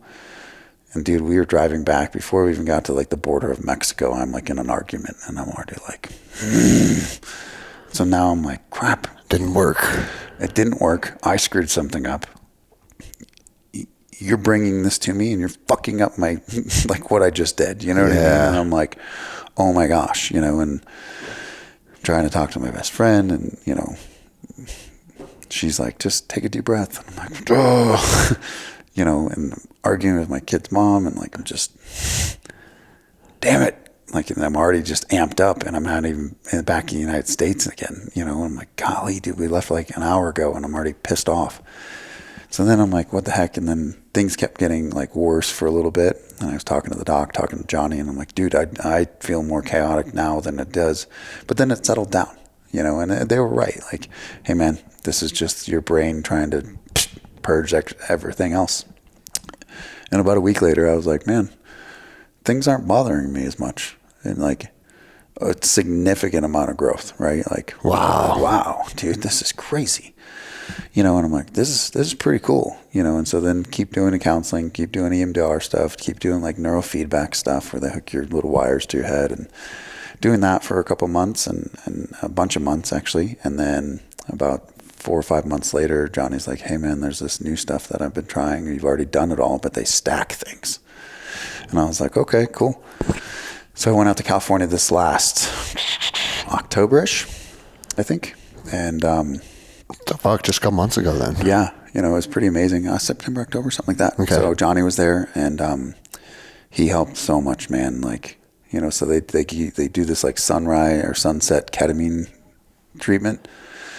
And it's amazing because you're outside, you're not in some room, you're just watching the sunset. And then, they do the ketamine stuff and then they can give you the toad if they need to. So they stack stuff and I did it. And then, man, it just keeps peeling the onion layers for me, and you feel amazing. I slept great. The next morning was very difficult for me because I went and they do MDMA and then they do shrooms and then they do the 5-MeO DMT after that. Well, my body was so stubborn, like because the guy that does it, he's an old SEAL, and his wife's a nurse, and then he became like an Olympic coach and all sorts of stuff. Like an amazing dude that knows this stuff in and out and how the brain works, and like got all his medical stuff. You know, it's ominous. And the guy's so smart when it comes to the stuff, but he's also about like pushing it and making sure that your body releases stuff. So they gave me ketamine on top of that, and that like busted me open. And then we did 9 hours of treatment that day, and that was a lot. Usually they stop at like 6 is what they say. Mm-hmm. So like triple overtime, you know. But it was interesting, man. Like some of it was really hard. You know, it's scary, but it's like 10 years of therapy in a couple hours. You know. And bro, like sitting here today, I mean, obviously you know that the journey's not over yet. Right. But do you feel like all of the work you've put in has finally fucking paid off? I mean, as you're sitting here now, you seem like you have a good grasp on all this stuff. I know that you're not spiraling right now. And like we said earlier, I found myself getting pulled back to that fucking darkness again. Mm-hmm. And I think that's always going to be inherently there. It is, just because a trigger can happen. Or something that you didn't think's attached to you from either your childhood or military, or something that happened to you traumatically. Is that you have attachments to those things, and if you don't know them, you don't know them until they show up. But most people don't know how to recognize it. Yeah. Right, and that's the tools that they give you. So it's been really cool, man. Like I did all that, and then I came home, and then I got hooked up to some other healers up in Denver. And she's amazing, and you know, her and her partner are just they're amazing females, man. Like, holy crap. And then I've done combo, which is like a frog poison thing. Okay, yeah, I've heard about that. Yeah, and that's no joke too, man. Like, you know, they burn it into you, right? Yeah. There's you got your Cambo scars. There's marks. And then, you know, that makes you vomit, and that's where a lot of times when your liver and those types of things of where you store your trauma. I hate vomiting with a passion, but dude, night and day. Fucking purge that shit, huh? It is night and day different, dude. Like more energetic, you sleep better, you're not irritated as much, like you're just more chill, and things are quiet, and it's weird. And then they do these like Sananga drops. They're called lightning bolt drops. And like put it in your eyes, and it's all from the Amazon or whatever. And dude, it burns like a mofo. Like, dude, like not just burns, but it's like eye pain. You know what I mean? Like not just, it's burning like CS gas or any of the things like where you get sprayed. Yeah. It's like that, but it also hurts inside. Because great. Right, like behind your eyes, right? And it's supposed to cleanse your optic nerve, which holds where trauma that you see. Okay. And man, like I saw better, like I could see better. Like I'm like, I don't get as many headaches. Like what the heck? This is weird. And then we did this thing called Rape, which is like, I don't know exactly what it is, but it's supposedly some like Amazon cocoa nicotine or some crap like that. And it's supposed to like make your body feel, and you're supposed to feel in your body. And like most of my hands are pretty numb, you know, just from injuries. Like that's all metal. Like they're just numb a lot of places.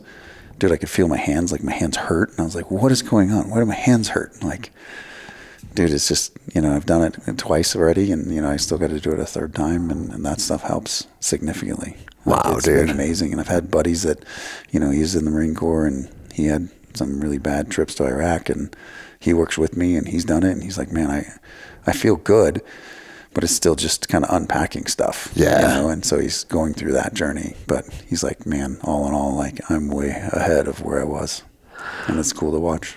Well, fuck, man. I think it's actually good that you're still kind of in the middle of some of this stuff, because when we circle back, we'll be able to really fucking delve into it, you know? Like I'm still doing combo. I'm going to California again to do another session of the stuff with Bob and them, and so it's and I'm going in January, so that's in a couple of weeks. Oh, fuck, man. Cool. So it'll be pretty cool. Well, bro, I appreciate you fucking taking the time to do this. Yeah, man. I know you stayed up all night working. It's all good. I was fucking... I've loved jamming with you. Cool. This has been fun, man. I always ask guys at the end of the show, are you cool if I connect your Instagram? Yeah. And so dudes can reach out and ask you questions or get guidance or whatever. No problem. Okay. And then Yeah, bro. I mean, fuck. It's already another 40 minutes just like that, dude. So I'm fortunate. I don't think I've ever had to do this before, wrap a show up to go on to go catch a flight, but it is what it is. Yeah, so I appreciate your time, girls, man. Bro. Yeah, bro. Beautiful little girls. We'll do it again, Get home man. to them. Thank you. Yeah, brother.